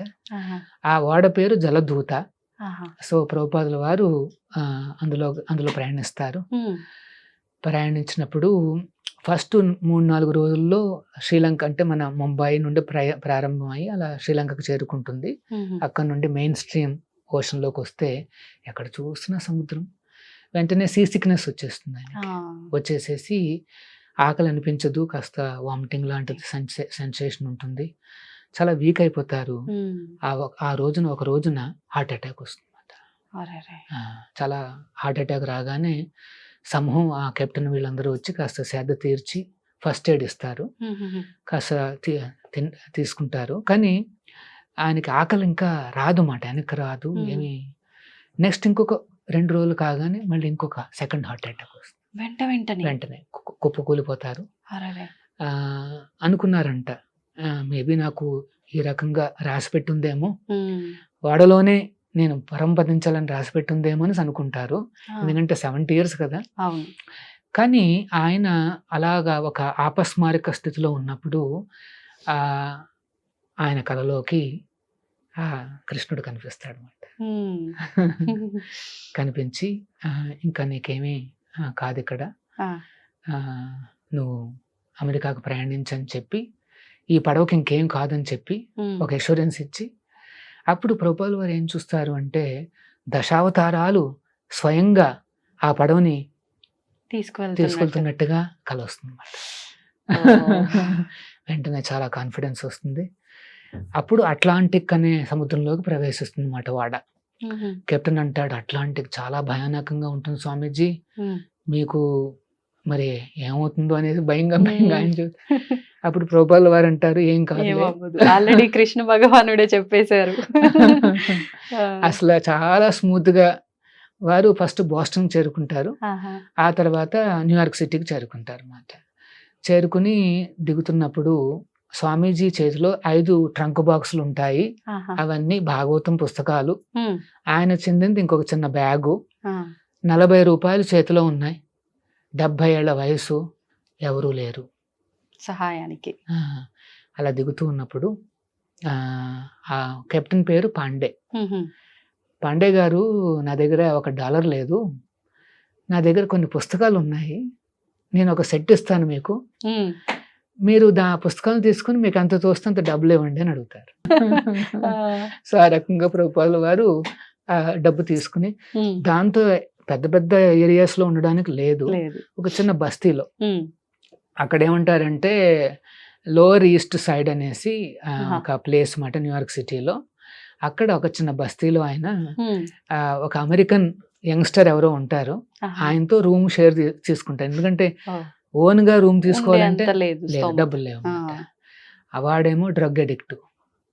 ఒక రోజున స్వామీజీని ఇబ్బంది పెట్టి. హాని చేయడానికి వస్తాడనమాట. ఆహా. వెంటనే ఇంకా అక్కడి నుండి స్వామీజీ హుటాహుటిన స్టెప్స్ దిగిపోయి ఆ. బయటకు వచ్చేయాల్సి వస్తుంది. అరెరే. అట్లాగా ప్రయాణమైన ప్రభుపాదుల వారు, ఆ. అంటే స్టోరీ అక్కడ కాస్త కట్ కట్ చేస్తే చేస్తే. 11 సంవత్సరాల తర్వాత చూస్తే ఉమ్. ఆయన 108 దేవస్థానాలు ఉమ్. మొత్తం అన్ని ఖండాల్లోనూ స్థాపించారు. బాబా. 10,000 మంది శిష్యుల్ని శిష్యరికం ఇస్తారన్నమాట. ఆ 10,000 మందిలో మ్యాక్సిమం ఎవరు అంటే ఉమ్. అక్కడ లోకల్గా ఉండేవాళ్ళు. అమెరికాలోను యూరోపియన్ కంట్రీస్లో ఉండే చాలామంది క్రిస్టియన్స్, ముస్లిమ్స్, ఉమ్. జూస్, బుద్ధిస్టులు అట్లాంటి వాళ్ళు, మరియు ఇండియాలో కూడా చాలామంది శిష్యరికం తీసుకున్నారన్నమాట. ఆహా. సో వారికి ఆ రకంగా శిష్యరికం ప్రసాదించే, ఆ కాలంలో వాట్సాప్లు లేవు, మనం అవును. గ్రూపులు పెట్టలేము, ఒక లెక్చర్ ఇస్తే అందరికి చేరిపోతుందన్న లేదు. అట్లాంటి ఏమీ లేవండి. అవును. సో అట్లాంటి తరుణంలో కూడా ప్రభుపాదుల వారు వేలాది లెటర్స్ ఉమ్. స్వయంగా ఆయన రాసి తన శిష్యులకు డైరెక్షన్ ఇచ్చేవారు అనమాట. ఉమ్. నువ్వు ఇట్లా చేయి అట్లా. ఎందుకంటే గురువు అంటే శిష్యుడి యొక్క సమస్యలను అర్థం చేసుకుని సొల్యూషన్స్ ఇవ్వాలి. అవును. సో ప్రభుపాదుల వారికి లెటర్స్ రాసేవారు అనమాట శిష్యులు. ఉమ్. నాకు ఈ సమస్య ఉంది, ఆ సమస్య ఉంది అంటే ఆహా. అప్పుడు ప్రభుపాదుల వారే స్వయంగా ఆన్సర్స్ రాసి పంపించేవారు అనమాట. ఓకే. ఓకే. అంతేకాదు 80 పుస్తకాలు రాశారు కృష్ణుడి మీద. అంత స్వంతంగా వారి. పెద్ద ఆర్గనైజేషన్, 10,000 మందిని మేనేజ్ చేస్తూ, ఉమ్. పెద్ద పెద్ద అన్ని రకాల ఏమంటారు ఈ ప్రపంచంలో అన్ని రకాలని హ్యాండిల్ చేస్తూ, హ్యాండిల్ చేస్తూ ప్లస్ 80 పుస్తకాలు రాస్తూ. మామూలు మాటల 80 పుస్తకాలంటే. ఆయన ఏం చేసేవారు అంటే రాత్రిపూట 2 గంటలు పడుకుని 1 AM 1 గంటకు లేచిపోయేవారు. 4:30 వరకు ఆయన డిక్టాఫోన్లో ఆ భగవద్గీతను తీసుకుని వ్యాఖ్యానాలు చెప్పేవారు అన్నమాట. శ్రీకృష్ణుడు ఈ రకంగా చెప్తున్నారు, తాం స్థితిక్షస్వ భారత, చాలా ఓపికగా ఉండాలి, టాలరెన్స్ ఉండాలి అనేసి ఆయన అన్ని అలా డిక్టేట్ చేస్తే, ఆ డిక్టాఫోన్ విని కొంతమంది శిష్యులు టైప్ చేసి ఆ పుస్తకాన్ని తయారు చేసి ఆయనకు చూపించి ఆ తర్వాత దాన్ని ప్రచారం చేశారు. ఆ రకంగా 80 పుస్తకాలు చేశారు. ఎన్నో లెక్చర్స్ ఇచ్చారు. ఇంకా అసాధారణం అన్నమాట. ఒక సామాన్య మానవుడికి సాధ్యం కాదు. సో ఆ రకంగా కృష్ణుణ్ణి, కృష్ణతత్వాన్ని, హరే కృష్ణను, ఇంకొక విశేషం లక్ష్మీ నరసింహ ఆరాధనను అన్ని ఖండాలలోకి, అన్ని గుమ్మాలలోకి తీసుకువెళ్ళాడు. ప్రత్యేకించి ఇప్పుడు అంటే స్వామివారి అవతారాలలో ఎన్నో అవతారాలు, లక్ష్మీ నరసింహ అవతారాన్ని ఎందుకు ఎక్కువగా ప్రభుపాదులు గారు మాట్లాడడం జరిగింది? సో 65లో ఆయన ప్రయాణిస్తున్నారు, అలాగే 66లో చేరుకున్న తర్వాత 67లో, అంటే అప్పటికి ఇంకా ఎంతో మంది లేరు శిష్యులు, ఒక 4-5 దగ్గరకు వచ్చారు. ఆ తరుణంలో ఇంకొక హార్ట్ అటాక్ వస్తుంది. చూడండి, ఆ ఏజ్ చూడండి. సో వచ్చినప్పుడు వీళ్ళకేం తెలీదు, ఎందుకంటే గురువు అంటే ఎట్లా చూసుకోవాలి వీళ్ళకేం ఐడియా లేదు. హాస్పిటల్కి తీసుకెళ్ళాలా తీసుకెళ్ళకూడదా, వాళ్ళు గుణించుకుని మేము హాస్పిటల్కి తీసుకువెళ్దామని అనుకుంటారు అన్నమాట. అనుకుంటే అప్పుడు ప్రభుపాదుల వారు, అంటే కాస్త ఆ స్పృహ ఇంకా ఉంది, ఆయన ఏం చెప్తారంటే, వద్దు, నన్ను హాస్పిటల్కి తీసుకెళ్ళొద్దు, నేను మీకు ఒక మంత్రం చెప్తాను, ఆ మంత్రాన్ని మీరు ఉచ్చరించండి, అప్పుడు 2 దేవస్థానాలు ఉంటాయి, అక్కడ ఇక్కడ అందరూ కూడా ఉచ్చరించండి అని చెప్పి నరసింహస్వామి వారి యొక్క మంత్రాన్ని ప్రసాదిస్తారు. అప్పటి వరకు వారికి కృష్ణుడు అంటేనే తెలుసు, ఇప్పుడు నరసింహ అంటే వాళ్ళకి ఐడియా లేదు. సో ప్రభుపాదుల వారు చెప్తారన్నమాట, ఈ లక్ష్మీ నరసింహ, ప్రహ్లాద నరసింహ ఆయన కూడా విష్ణు అవతారమే. తర్వాత భక్తుల్ని రక్షించే భావనలో ఉంటాడు నరసింహ, ఎప్పుడూ భక్తుల్ని రక్షించే, ఎందుకంటే ప్రహ్లాదుని రక్షించడానికి వచ్చాడు. సో నన్ను రక్షించమని కోరుకోండి, నా గురువు గారు వచ్చిన పని ఇంకా పూర్తి కాలేదు, మీరు పర్మిషన్ ఇస్తే పూర్తి అవుతుంది అనేసి కోరుకోమని చెప్తాడు అనమాట. సో ఆ రకంగా వాళ్ళు ప్రార్థనలు చేస్తారు, రూపాయలు వారు ఖచ్చితంగా రికవర్ అవుతారు. సో ఇంత ఘనంగా హరే కృష్ణ అన్ని చోట్ల ప్రచారం అయింది అంటే అది ఆ లక్ష్మీ నరసింహస్వామి అనుగ్రహం. ఇప్పుడు మనకు హరే కృష్ణ గోల్డెన్ టెంపుల్లో లక్ష్మీ నరసింహస్వామి స్వయంభూ ఆలయం కూడా ఉంది. మరి ఇప్పుడు కృష్ణాష్టమి రోజున ఇక్కడ కూడా వేడుకలు జరుగుతాయా? అంటే కృష్ణుడితో పాటు స్వామి వారికి, లక్ష్మీ నరసింహ స్వామి వారికి కూడా ఎటువంటి వేడుకలు జరుగుతుంటాయి ప్రభుజీ? అక్కడ యాక్చువల్గా ఆ రోజున ఇరు దేవస్థానాల్లో కూడా విశేషమైన నూతన వస్త్రాలు, ఆభరణాలు సమర్పించడమే కాకుండా మార్నింగ్ నుండి రాత్రి వరకు కూడా ఎన్నో ఉపచారాలు అందించడం జరుగుతుంది అన్నమాట. అంటే ప్రాతకాలంలో స్వామికి షోడశోపచారాలన్నీ సమర్పించి ఆ తర్వాత రెగ్యులర్ నైవేద్యాలు, ఆరతులు, చాలా ఎక్కువ నైవేద్యాలు చేస్తూ ఉంటారు కదా కృష్ణుడికి సంబంధించిన ఏ వేడుకకైనా. జనరల్గా అవతరించిన రోజున 108 ఐటమ్స్ మేము తయారు చేస్తాం. ముఖ్యంగా మాతాజీస్ ఉంటారు, అంటే మా దేవస్థానంలో ఇలాగా ప్రాక్టీస్ చేసే కొంతమంది మాతాజీస్, వారందరూ చక్కగా కృష్ణుడికి వండి పెడతారు అన్నమాట. ఒక 2 రోజుల నుండే వాళ్ళు రెండు రోజుల ముందు నుండే వాళ్ళు ప్రారంభిస్తారు. అందులో స్వీట్స్ ఉంటాయి, కారాస్ ఉంటాయి, కొన్ని రకాల చట్నీలు, తర్వాత ధాన్యాలతో చేసినవి, అన్ని రకాల రైస్ ఐటమ్స్, పాలు, మిల్క్, ఘీ, తర్వాత పన్నీరు, వీటితో చేసిన ఐటమ్స్ అన్నీ ఉంటాయి. అట్లా ఎన్నో రకాల వెరైటీస్ అన్ని కలిపి 108 వెరైటీస్ మేము సమర్పిస్తాం స్వామికి. సమర్పించిన తర్వాత వాటిని అన్నిటినీ కూడా భక్తులకు అందరికీ డిస్ట్రిబ్యూట్ చేసేస్తాం, వచ్చే వాళ్ళందరికీ వారందరికీ పంచుతాం అన్నమాట. యాక్చువల్గా మా హరే కృష్ణ మూమెంట్ లో మీరు గమనిస్తే ప్రసాదానికి మేము చాలా ఇంపార్టెన్స్ ఇస్తాం. అవును, ఎక్కడికి వెళ్ళినా సరే మా కార్యక్రమాల్లో అటెండ్ అయితే చాలు, చాలా ఘనంగా వాళ్ళకి ప్రసాదాలు. మెయిన్ క్వాలిటీ కూడా చాలా బాగుంటుంది. ప్రభుజీ, ఇప్పుడు అక్కడ మాతాజీలు ఇవన్నీ ప్రసాదాలు చేయటంలో నిమగ్నమై ఉంటారన్నారు. ఆసక్తి ఉన్న వాళ్ళు బయట నుంచి కూడా ఎవరైనా వచ్చి చేయాలంటే అవకాశం ఉంటుందా? ఖచ్చితంగా వారు కూడా రావచ్చు, వారు కూడా అక్కడ ఏ సహాయం చేయగలుగుతారో చేయొచ్చు. వాలంటీరింగ్ అనేసి ఉంటుంది. అంటే మనం తిరుమలలో కూడా చూస్తుంటాము, శ్రీవారి సేవలు చేస్తుంటారు వాలంటీర్స్. అట్లా ఇక్కడ కూడా రావచ్చు. చాలా మంది యాక్చువల్గా వేలాది మంది వాలంటీర్స్ ఆ రోజున అక్కడ ఉంటారు. ఎందుకంటే వచ్చిన భక్తులకు సౌకర్యం ఏర్పాటు చేయడము, ప్లస్ భగవంతుడికి సేవలు అందించడము అని నడుస్తూనే ఉంటుంది అన్నమాట. సో ఆ రోజున ఒక విశేషం ఏంటంటే హరే కృష్ణ గోల్డెన్ టెంపుల్లో మీరు అక్కడున్న రాధా గోవిందులు ఆ దర్శనం చేసుకోవచ్చు. అత్యంత అందంగా, సుందరంగా కనిపిస్తారు. ఆ రోజున నూతన వస్త్రాభరణాలు ఇస్తాం కాబట్టి. తర్వాత ఇంకొక రూపము గోధాకృష్ణులు ప్లస్ మాకన కృష్ణులు, అంటే 3 కృష్ణ రూపాలని దర్శనం చేసుకోవచ్చు ఆ రోజున. సో ఈ గోధాకృష్ణులు ఆ లక్ష్మీ నరసింహ దేవస్థానంలో ఉంటారు. తర్వాత రాధాకృష్ణులు ఇక్కడ ఈ దేవస్థానం ఈ గర్భాలయంలో ఉంటారు, మా గుళ్ళో ఉంటారు. తర్వాత మాకన కృష్ణుడు అంటే వెన్నముద్ద పట్టుకుని చిన్ని కృష్ణుడు. ఈ చిన్ని కృష్ణుడు విశేషం ఏమిటంటే వచ్చిన ప్రతి ఒక్కరూ కూడా ఆ చిన్ని కృష్ణుడికి ఉంజల సేవ సమర్పించవచ్చు. అందరికీ అవకాశము. అక్కడేం టికెట్స్ అంటూ ఏమి ఉండవు. అందరూ చక్కగా స్వామికి సేవను సమర్పించి తీర్థ ప్రసాదాలు స్వీకరించి చక్కగా ఆనందంగా ఆ స్వామి అనుగ్రహానికి పాత్రలు కావచ్చు. అందరికీ కూడా అవకాశం ఉందన్నమాట, మీరు అందరూ రావచ్చు. ఓకే ప్రభుజీ, కృష్ణుడు అంటేనే ఆయన లీలలు 1, 2 కాదు, అసలు చెప్పుకుంటూ పోతే ఎన్నో లీలలు. ప్రత్యేకించి ఈ రోజున మనం ఈ పూజలు ఇలాంటివి పార్టిసిపేట్ చేయకపోయినా ఆయనకు సంబంధించిన విషయాలు విన్నా కూడా ఆ తత్వాన్ని అర్థం చేసుకోగలమంటారా? ఎస్, కృష్ణతత్వాన్ని అర్థం చేసుకోవాలి అంటే అత్యంత సులభమైన మార్గం ఏమిటంటే శ్రవణం. హా.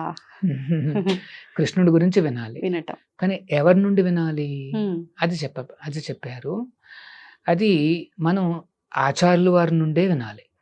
ఉమ్, ఎవరైతే ఆ కృష్ణుడి యొక్క అనన్యమైన భక్తిని ఉమ్, ప్రదర్శించారో అట్లాంటి ఆచార్యుల వారి ముఖం నుండి వచ్చే ఆ వాక్యాలను మనం వినాలన్నమాట. ఆహా. Okay, so okay. మన అందరం కూడా ప్రభుపాదుల వారి దగ్గర నుండి వింటే, లేకపోతే ఆయన రాసిన పుస్తకాల నుండి గనక మనం చదివితే ఉమ్, వెంటనే కృష్ణతత్వం అనేది తేలిగ్గా అర్థమవుతుంది. ఓకే. వేదేషు దుర్లభం అన్నారు. యాక్చువల్గా వేదాలలో కృష్ణతత్వం అనేది చాలా దుర్లభం. ఉమ్, మనం చదువుకుంటే ఏం అర్థం కాదు. అర్థం కాదు. కానీ అదుర్లభం ఆత్మభక్త. అంటే ఆత్మభక్తుడు అంటే తన సొంత భక్తుడు, ఆయన దగ్గర నుండి వింటే మాత్రం అదుర్లభం, వెంటనే తేలికైపోతుంది. Okay, okay. అంటే ఈ రోజున కోట్లాది మంది కృష్ణతత్వాన్ని అర్థం చేసుకుని ఉమ్, ఆయన భక్తులు అయ్యారు అంటే దానికి కారణం ఏంటంటే అదుర్లభం ఆత్మభక్త. ప్రభుపాదుల వారి ఆయన కరుణ ద్వారానే జరిగిందన్నమాట. ఉమ్, సో విశ్వగురువులైన ఈ ప్రభుపాదుల వారిని మనం ఆశ్రయిస్తే వెంటనే కృష్ణతత్వం అనేది చాలా తేలిగ్గా లభిస్తుంది. ఉమ్, మన జీవితంలో పెద్ద చక్కటి ట్రాన్స్ఫర్మేషన్స్ వస్తాయి. ఎప్పుడు ఆనందంగా కిలకిలలాడుతూ మన రెగ్యులర్ డ్యూటీస్ చేసుకోవచ్చు. ఓకే. ప్రభుజీ, కృష్ణతత్వం అంటున్నాం. అంటే అసలు ఏంటి ఈ కృష్ణతత్వం అనుకునే వాళ్ళకు సింపుల్ గా ఏదైనా చెప్పగలరా? ఏం లేదు, ఉమ్. కృష్ణుడు ఒక సుప్రీం పర్సనాలిటీ. ఆ, ఆయన అర్థం చేసుకోవడం అంతే. ఓకే. ఉమ్, ఒక సామాన్యుని అర్థం చేసుకోవడమే చాలా కష్టం. అవును. ఎందుకంటే చూస్తే మనకు అర్థం కాదు ఎవరు. అవ్వదు. మనకు అర్థమయ్యేది ఏంటంటే బాహ్యంగా కనిపించే కొన్ని ఫీచర్స్ తప్పితే వాస్తవం. అలానే ఉంటే మనకు అర్థం కాదు. అవును. మరి దేవాది దేవుడు కృష్ణుడు ఆయన అర్థం చేసుకు దాన్ని తత్వం అంటారు అన్నమాట. తత్వం అంటే ఆ సత్యం మాట, truth as it is. Okay. అంటే యాజ్ ఇట్ ఈస్ గా ఆయన గురించి అర్థం అర్థం చేసుకోవాలి. చేసుకో. జన్మకర్మచమే దివ్యం ఏవం యో తత్వతః త్యక్వా దేహం పునర్జన్మనైతి మామేతి సో అర్జున అన్నాడు కృష్ణుడు. ఉమ్, ఏమిటి? నా జన్మను, నా లీలలను ఎవరైతే తత్వతః అంటే యాజ్ ఇట్ ఈస్ గా అర్థం చేసుకుంటారో, ఉమ్, అంటే యథాతథంగా అర్థం చేసుకుంటారు, ఉన్నది ఉన్నట్టుగా. ఉన్నది ఉన్నట్టుగా, ఆ, దెన్ త్యక్వా దేహం, శరీరం వదిలిపెట్టిన తర్వాత ఆ, పునర్జన్మ నైతి, మళ్ళీ ఓ. పునర్జన్మ అంటూ ఉండదు. మరి ఏమైపోతాడు? ఆ, శూన్యంలో కలిసిపోతాడా? జ్యోతిలో, అనంతమైన జ్యోతిలో కలిసిపోతాడంటే కాదు, ఉమ్, మామేతి, నా దగ్గరికి చేరుకుంటాడు అంటాడు. అంతకన్నా కావాల్సిందే ఉంది. కృష్ణుడుండే ధామానికి అంటే వైకుంఠానికి, ఆ ఆ. గోకులానికి చేరుకోవాలి అంటే అత్యంత తేలికైన మార్గం ఏమిటంటే కృష్ణుడి గురించి వినడం, శ్రవణం. అంటే ఇప్పుడు మీరు చెప్పినట్టుగా ఆ తత్వం అర్థం అవ్వాలి అంటే వింటేనే సరిపోతుందా? ఈ వినటము, ఈ చదవటము మాకు రాదండి, మేము ఆయనను ఆరాధించడం మాత్రమే వచ్చు, సేవ చేయడం మాత్రమే వచ్చు, అటువంటి వారికి అర్థమవుతుందంటారా? ఖచ్చితంగా సేవ అందిస్తే చాలు, వెంటనే కృష్ణుడు నెమ్మదిగా మన దగ్గరకు వచ్చేస్తాడు. ఒక రోజున చైతన్య మహాప్రభుల వారు ఆ. అంటే సాక్షాత్తు కృష్ణుడి యొక్క భక్తావతారం అని మేము నమ్ముతాం మాట. ఉమ్, సో శ్రీ చైతన్య మహాప్రభులు వారు ఒకసారి శ్రీరంగం వెళ్తారు. ఓకే. వెళ్ళినప్పుడు అక్కడ ఒక బ్రాహ్మణుడు ఉంటాడు. ఆ, భగవద్గీతని చేతిలో పెట్టుకుని ఉమ్, కళ్ళమ్మట కాస్త నీళ్ళు వస్తూ కనిపిస్తాడు అనమాట. ఆహా, భగవద్గీత చూస్తాడనమాట. చైతన్య మహాప్రభులు వారు చూస్తే ఆయన భగవద్గీత ఉల్టాగా పట్టుకుని ఉంటాడు. ఓ, కానీ కళ్ళమ్మట ఏదో నీళ్లు కనిపిస్తున్నాయి. ఆ, ఏంటండి బ్రాహ్మణులు మీరు ఇట్లాగా అంటే ఎందుకని? ఏం చేస్తున్నారు మీరు అని అడుగుతారు అనమాట. అంటే ఏం లేదు, మా గురువులు ఉమ్, నన్ను భగవద్గీత చదవమన్నారు, ఉమ్, నాకేమో ఒక్క ముక్క చదవడం రాదు, అరే, నాకు చదువు లేదు, ఎటువంటిది ఏది లేదు, మా గురువుకి ఇవన్నీ తెలుసు, అయినప్పటికీ చదవమన్నారు. సో నేను పుస్తకం ఎలా తీసుకుని చదవాలి? రోజు కాస్త అటు ఇటు తిప్పుతూ ఉంటాను, నాకు ఇందులో ఏం అర్థం కావట్లేదు. ఆ, మరి సరే, మరి కళ్ళమ్మట నీళ్ళు ఏమిటి అని అడుగుతాడు అనమాట. ఉమ్, అడిగితే అప్పుడు అంటాడు, ఎప్పుడైతే నేను ఈ పుస్తకం చూస్తానో వెంటనే నాకు ఆ కృష్ణుడు గుర్తుకొస్తాడు. ఉమ్, ఆ కృష్ణుడు తన భక్తుడైన అర్జునుడి యొక్క రథానికి సారథ్యం వహించాడు, తన భక్తుడికే సారథ్యం వహించాడు. ఇప్పుడు చూడండి, మన నార్మల్ లోకంలో ఉమ్, ఓనర్ వెనకాల కూర్చుంటాడు ఉమ్, కారులో, ఉమ్, డ్రైవర్ ముందు కూర్చుంటాడు. ఇక్కడ కృష్ణుడు ఆయన ఆయన ఓనరు, అవును. కానీ ఆయన డ్రైవర్ అవుతాడు. అవుతాడు. వెనకాల అర్జునుడు కూర్చోబెట్టాడు. అది గుర్తుపెట్టుకుని ఈ బ్రాహ్మణుడు ఎంతో ఆనందాన్ని పొందుతుంటాడు అన్నమాట. అప్పుడు చైతన్య మహాప్రభులు వారు అంటారు, ఆయన భగవద్గీత చదివిన తర్వాత వచ్చే ఆ ఎఫెక్ట్ ఏంటంటే ఇదే, ఆ భగవంతుడి మీద ఆప్యాయత, ఆనందము, నీకు అది ఆల్రెడీ నీకు లభించింది, నీ భగవద్గీత చదువు అనేది సాఫల్యమైంది నైనా అని చెప్తాడు. ఆశ్చర్యపోతాడు మాట ఆ బ్రాహ్మణుడు. లేదు నేనేం చదవలేదు అంటే, లేదు నేను చదివిన తర్వాత కూడా రాని ఆ భావన నీకు అర్థమైపోయింది. సో మనకు నిజంగా కావాల్సింది ఏంటంటే ఆ కృష్ణుడి మీద ఆప్యాయత, ఆ భావన పెంచుకోవడం అన్నమాట. అలా పెంచుకున్నవాడు ఈ వేదాంతుల కంటే గొప్పవాడు. అన్ని వేదాలు చదివి హృదయం కఠినంగా మారిపోవడం కంటే దేవుడున్నాడు, ఆ కృష్ణుడు ఉన్నాడు అని ఆనందపడిపోయే వాళ్ళు ఇంకా ఎక్కువ మంది ఉంటారు. అవును. సో అందుకనే మనం స్వామికి సేవలు అందిస్తూ ఉంటే చాలు, ఆయన ప్రీతిని మనం పొందగలిగితే చాలు, వెంటనే మనలో ఆ భావనలనే పెరుగుతూ వస్తుంటాయన్నమాట. స్వామి పట్ల ఆకర్షణ పెరుగుతుందన్నమాట.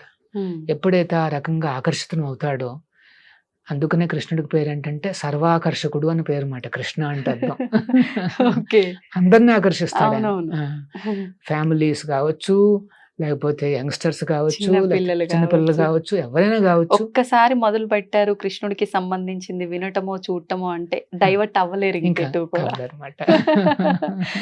ప్రభుజీ, ఇప్పుడు ఈ కృష్ణతత్వం మీరు చెప్పినంత ఈజీగా మనం అర్థం చేసుకోలేమేమో, విన్నా సరే చూసినా సరే ఏ రకంగా అయినా. అంటే సాక్షాత్తు వ్యాస భగవానుడే ఇది అంత సాధ్యపడేది కాదు, క్లిష్టతరమైంది అని చెప్పినట్టుగా వింటూ ఉంటాము. మరి నిజంగా అది వాస్తవం అంటారా? యాక్చువల్గా భగవద్గీత అంతా చెప్పిన తర్వాత కృష్ణుడే చెప్తాడనమాట, అర్జున, ఎవరైతే ఈ భగవద్గీతను ప్రచారం చేస్తారో వారంటే నాకు చాలా ప్రీతి, కానీ ఈ భగవద్గీతను చెప్పడానికి ఎవరికి చెప్పాలని ఆయన చెప్తాడు. ఎవరైతే నా మీద అసూయ లేదో వారికి మాత్రమే భగవద్గీత అర్థం అవుతుంది అంటాడు.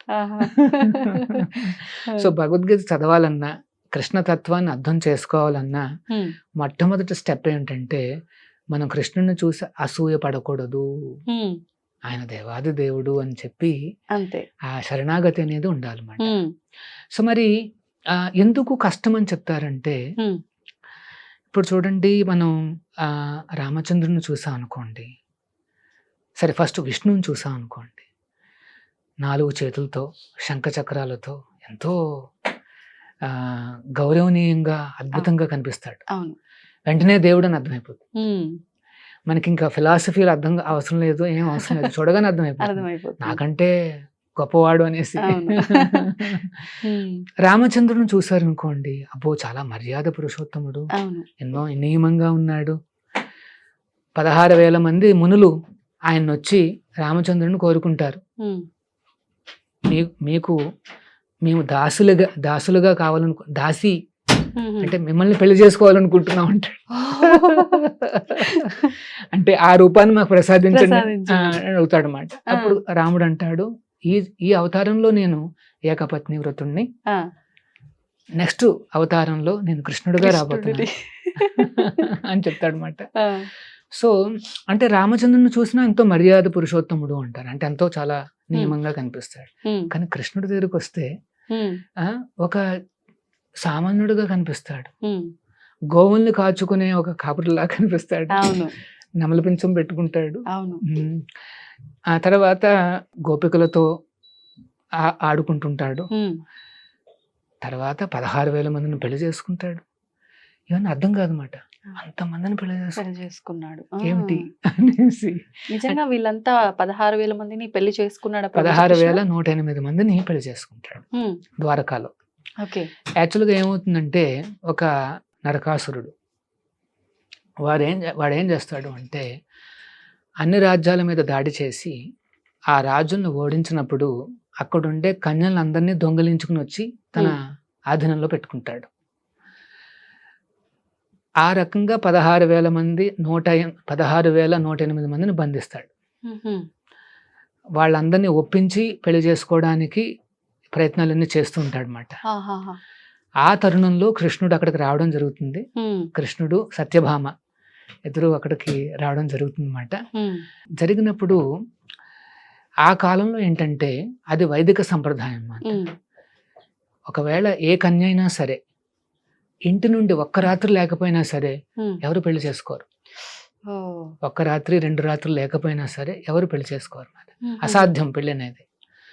అట్లాంటి తరుణంలో వీళ్ళు ఎన్నో రోజులుగా ఎన్నో నెలలుగా బందీలుగా ఉండడంతో వాళ్ళకి అసలు పెళ్ళి అవ్వడం అనేది అసాధ్యం. అవును.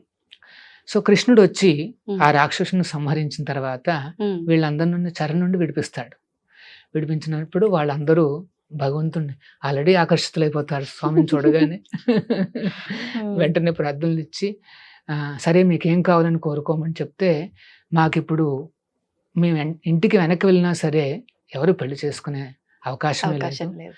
సో మరి అయితే ఏంటి అంటే ఏం కావాలి మీకు అంటే మమ్మల్ని మీరే పెళ్లి చేసుకోండి. అంటే అప్పుడు కృష్ణుడు 16,108 మంది అంటే ఆల్రెడీ 8 మంది మెయిన్ క్వీన్స్ ఉంటారు. మిగతా వాళ్ళందరినీ కూడా పెళ్లి చేసుకుంటాడు. అందరినీ పెళ్లి చేసుకుని ఒక్కొక్కరికి ఒక్కొక్క భవంతిని నిర్మిస్తాడు అక్కడ ద్వారకాలో. అంతేకాదు 16,108 రూపాలుగా తను కూడా ఎక్స్పాండ్ అవుతాడు. ఒక్కొక్క భార్యతో ఒక్కొక్క రూపం నివసిస్తుందన్నమాట. అంతమంది కృష్ణులుగా తను విభజన జరిగి తను ఒక్కొక్కరితో నివసించడం ప్రారంభిస్తాడు అనమాట. అంటే మానవులు ఒకవేళ ఎక్కువ మందిని పెళ్లి చేసుకున్నా వాడు ఒక్కొక్క రోజు ఒక్కొక్క ఇంటికి వెళ్ళగలుగుతాడు, వెళ్ళాల్సిందే అంతే. కానీ భగవంతుడు అట్లా కాదు, తను ఎక్స్పాండ్ అవుతాడు. సర్వాంతర్యామి అంతటా ఉంటాడు అన్నట్టు అంట అన్ని చోట్ల అన్ని గృహాల్లో కూడా ఆయన కృష్ణుడిగా అవతరించి అక్కడ ఉన్నాడు అనమాట. ప్రతి హృదయంలోనూ ఆయన ఎక్స్పాండ్ అయ్యి ఉండగలిగిన వాడు ఒక 16,000 మందికి అంత తొందరే ఉంది. మన ఏమిటంటారు, మానవ హృదయంలోనూ ఉన్నాడు పరమాత్మ రూపంలో, ఒక చిన్న మస్కిటోలో కూడా ఉన్నాడు. ఏదన్నా జీవి కదులుతోంది అంటే ఆ జీవిలో ఆత్మ ఉంది, పరమాత్ముడు ఉన్నాడు. అంటే చలనం ఉన్న ప్రతి దాంట్లో పరమాత్మ ఉన్నాడు అనుకోవచ్చా? అంటే ప్రతి జీవిలో కూడా చలనం ఉన్నా చలనం లేకపోయినా ఉన్నారన్నమాట. చలనం లేనివి ఏమిటి? చరాచర సృష్టి అంటారు కదా. అచర అంటే వృక్షాలు. అవును, వృక్షాల్లో కూడా ఆ స్వామి ఉన్నాడు అనమాట. సో అంటే పరమాత్ముడు ఉన్నాడు కనుకనే మనం కొంత ఆ యాక్టివిటీని చూస్తాం అన్నమాట. పళ్ళు రావడము, పుష్పాలు రావడము అట్లనే గమనిస్తుంటాం. అంటే ఎక్కడైతే ఇట్లాంటి ఆ గ్రోత్, ఆ కాన్షియస్నెస్, జీవం ఉందో వాటన్నిటిలోనూ ఆ పరమాత్ముడు కూడా జీవితో పాటుగా నివసిస్తాడు. జీవి వేరు, పరమాత్ముడు వేరు. ఆత్మ వేరు, పరమాత్మ వేరు. ఏంటి ప్రభుజీ వ్యత్యాసం ఏంటి? ఆత్మ అంటే 2వ చాప్టర్లో కృష్ణుడు ఈ సీక్రెట్ చెప్తాడనమాట. ఏమని? అర్జున, నువ్వు ఇంత విషాదం పొందుతున్నావే, నువ్వు శరీరం కోసం విషాదం పొందుతున్నావు నాయన, కానీ మనం అందరం కూడా ఈ శరీరాలం కాదు, ఆత్మస్వరూపులం అంటాడనమాట. దేహినో యస్మిన్ యదా దేహే కౌమారం యవ్వనం జరా తథా దేహాంతర ప్రాప్తి ధీరస్తత్ర మోహ్యతి అని చెప్పి, ఈ జన్మలో మనం ఎన్నో శరీరాలు మార్చుకున్నాము, కానీ ఆత్మ మాత్రం మారదు. ఒకవేళ మనం ఈ శరీరాన్ని వదిలిపెడితే ఆత్మ ఇంకొక శరీరంలోకి ప్రవేశిస్తుందని చెప్తాడనమాట. అంటే ఇప్పుడు ఉదాహరణకి మనకి రీసెంట్గా ఒక పెద్ద యాక్సిడెంట్ జరిగింది, ఎయిర్ ఇండియా కదా. చాలా దురదృష్టకరమైన విషయం అది. ఆ బోర్డులో అంటే ఆ ఫ్లైట్లో ఉన్న అందరూ కూడా చనిపోయారు, ఒక్కడెవరో బతికారు. ఇంకొక ఆమె మిస్ అయిపోయింది, కాస్త లేటుగా వచ్చి ఆవిడ మిస్ అయిపోయింది, తప్పితే మిగతా వారందరూ చనిపోయారు. ఇప్పుడు ప్రశ్న ఏమిటంటే వారందరూ ఏమయ్యారు? భగవద్గీత ఘంటాపదంగా ఏం చెప్తుందంటే వారందరూ ఆల్రెడీ ఎక్కడో జన్మ తీసుకున్నారు. ఇప్పటికి ఆల్రెడీ జన్మించేశారు. ఏ కుటుంబాల్లో పుట్టారు, ఎక్కడ జన్మించారు అన్న విషయాలు కూడా యాక్చువల్గా శాస్త్రం బాగా చదివిన వాళ్ళకి అర్థమవుతుంది. అది ఇంకొక సైన్స్ మాట. ఈ కాలంలో కొద్దిగా అట్లాంటివి కఠినం అన్నమాట. కానీ ఖచ్చితంగా వారు ఆల్రెడీ జన్మించారు. ఏవో కుటుంబాల్లో వాళ్ళు ఆల్రెడీ 1 month 2 month అది ఎప్పుడు క్రాష్ జరిగిందో తెలియదు, అంటే ఆ. నాకు గుర్తులేదు. 2-3 months పైన అయింది. ఆల్రెడీ ఒక 2 months వాళ్ళకి ఆల్రెడీ అంటే జన్మించి ఉండడం అంటే ఆల్రెడీ వాళ్ళు గర్భంలోకి ప్రవేశించారు. ఓకే. 9 నెలలు పూర్తి కాగానే వారందరూ జన్మించేస్తారు. అంటే ప్రభుజీ ఖచ్చితంగా మానవ జన్మే తీసుకుంటారు అని చెప్పొచ్చా? అంటే ఏ జీవిలో అయినా ప్రవేశించవచ్చు అనుకోవచ్చు కదా? కరెక్ట్. ఉమ్. ఇక్కడ మరి నెక్స్ట్ జన్మ అనేది ఏ రకంగా వస్తుంది? అది ఈ జన్మలో చేసుకున్న పాపపుణ్యాల కలయిక. ఈ కలయిక ప్రకారము మనిషి రూపం రావచ్చు, లేకపోతే ఇంకొక రూపం రావచ్చు. అంటే ఆ యాక్సిడెంట్ జరిగింది కదా, దానివల్ల వారందరూ కూడా అంటే ఏమన్నా బ్యాడ్ లైఫ్ అని వస్తుందంటే అది చెప్పడానికి లేదు. ఎందుకంటే ఎలా చనిపోతాం అనేది ఆల్రెడీ నిర్ణీతం అయిపోయింది. ప్రతి ఒక్కరూ ఏ రకంగా చనిపోతారు అనేది నిర్ణీతం అయిపోయింది. దేని ప్రకారము? అది పూర్వజన్మ చేసుకున్న పనులని బట్టి, దాన్ని బట్టి. మరి ఈ జన్మలో చేసుకున్న దాని ప్రకారము నెక్స్ట్ జన్మ అనేది లభించింది ఆల్రెడీ వాళ్ళకి. ఇప్పుడు 2 నెలలే కాబట్టి ఇంకా గర్భంలో ఉన్నారు, కానీ ఆల్రెడీ నడుస్తుంది ప్రాసెస్ నడుస్తుంది అన్నమాట. కొన్ని రోజుల్లోనే వాళ్ళు పుట్టబోతున్నారు అనమాట, అంటే కొన్ని నెలల్లో వాళ్ళు. సో మనం చేసుకున్న ప్లస్ మైనస్ల ద్వారా నెక్స్ట్ లైఫ్ లో 4 అనేవి నిర్ణీతం అవుతాయి అట్లీస్ట్. జన్మైశ్వర్య శృతశ్రీ ఒకటి ఏంటంటే ఎక్కడ పుడతారు అనేది నిర్ణయం అవుతుంది. కొంతమంది గోల్డ్ స్పూన్తో మేబీ టాటా బిర్లా అట్లాంటి ఫ్యామిలీస్ లో పుడతారు. కొంత పాపం ఏమీ లేకుండా ఉండే ప్రదేశాలు, కొన్ని ఆఫ్రికన్ కంట్రీస్ లాంటివి, అక్కడ కూడా పుడతారు. అంటే ఇది దేవుడు చేసిన డిస్క్రిమినేషన్ కాదు, మనం చేసుకున్న ప్లస్ మైనస్. దేవుడు ఆయన న్యూట్రల్, కరుణ, ఆయన చాలా అందరిపైన ఒకేలా. ఎందుకు అందరిపైన ఒకేలా ఉంటాడు అంటే అందరూ కూడా ఆయన బిడ్డలే, అంతే, ఆయన కొడుకులే. సో ఆయన ఏమంటాడంటే, నేను తండ్రిగా మీకు అందరికీ న్యూట్రల్ అయ్యా, మీరు బాగా మంచి పనులు చేస్తే పైకి వస్తారు, చెడ్డ పనులు చేస్తే కిందకి వెళ్ళిపోతారు.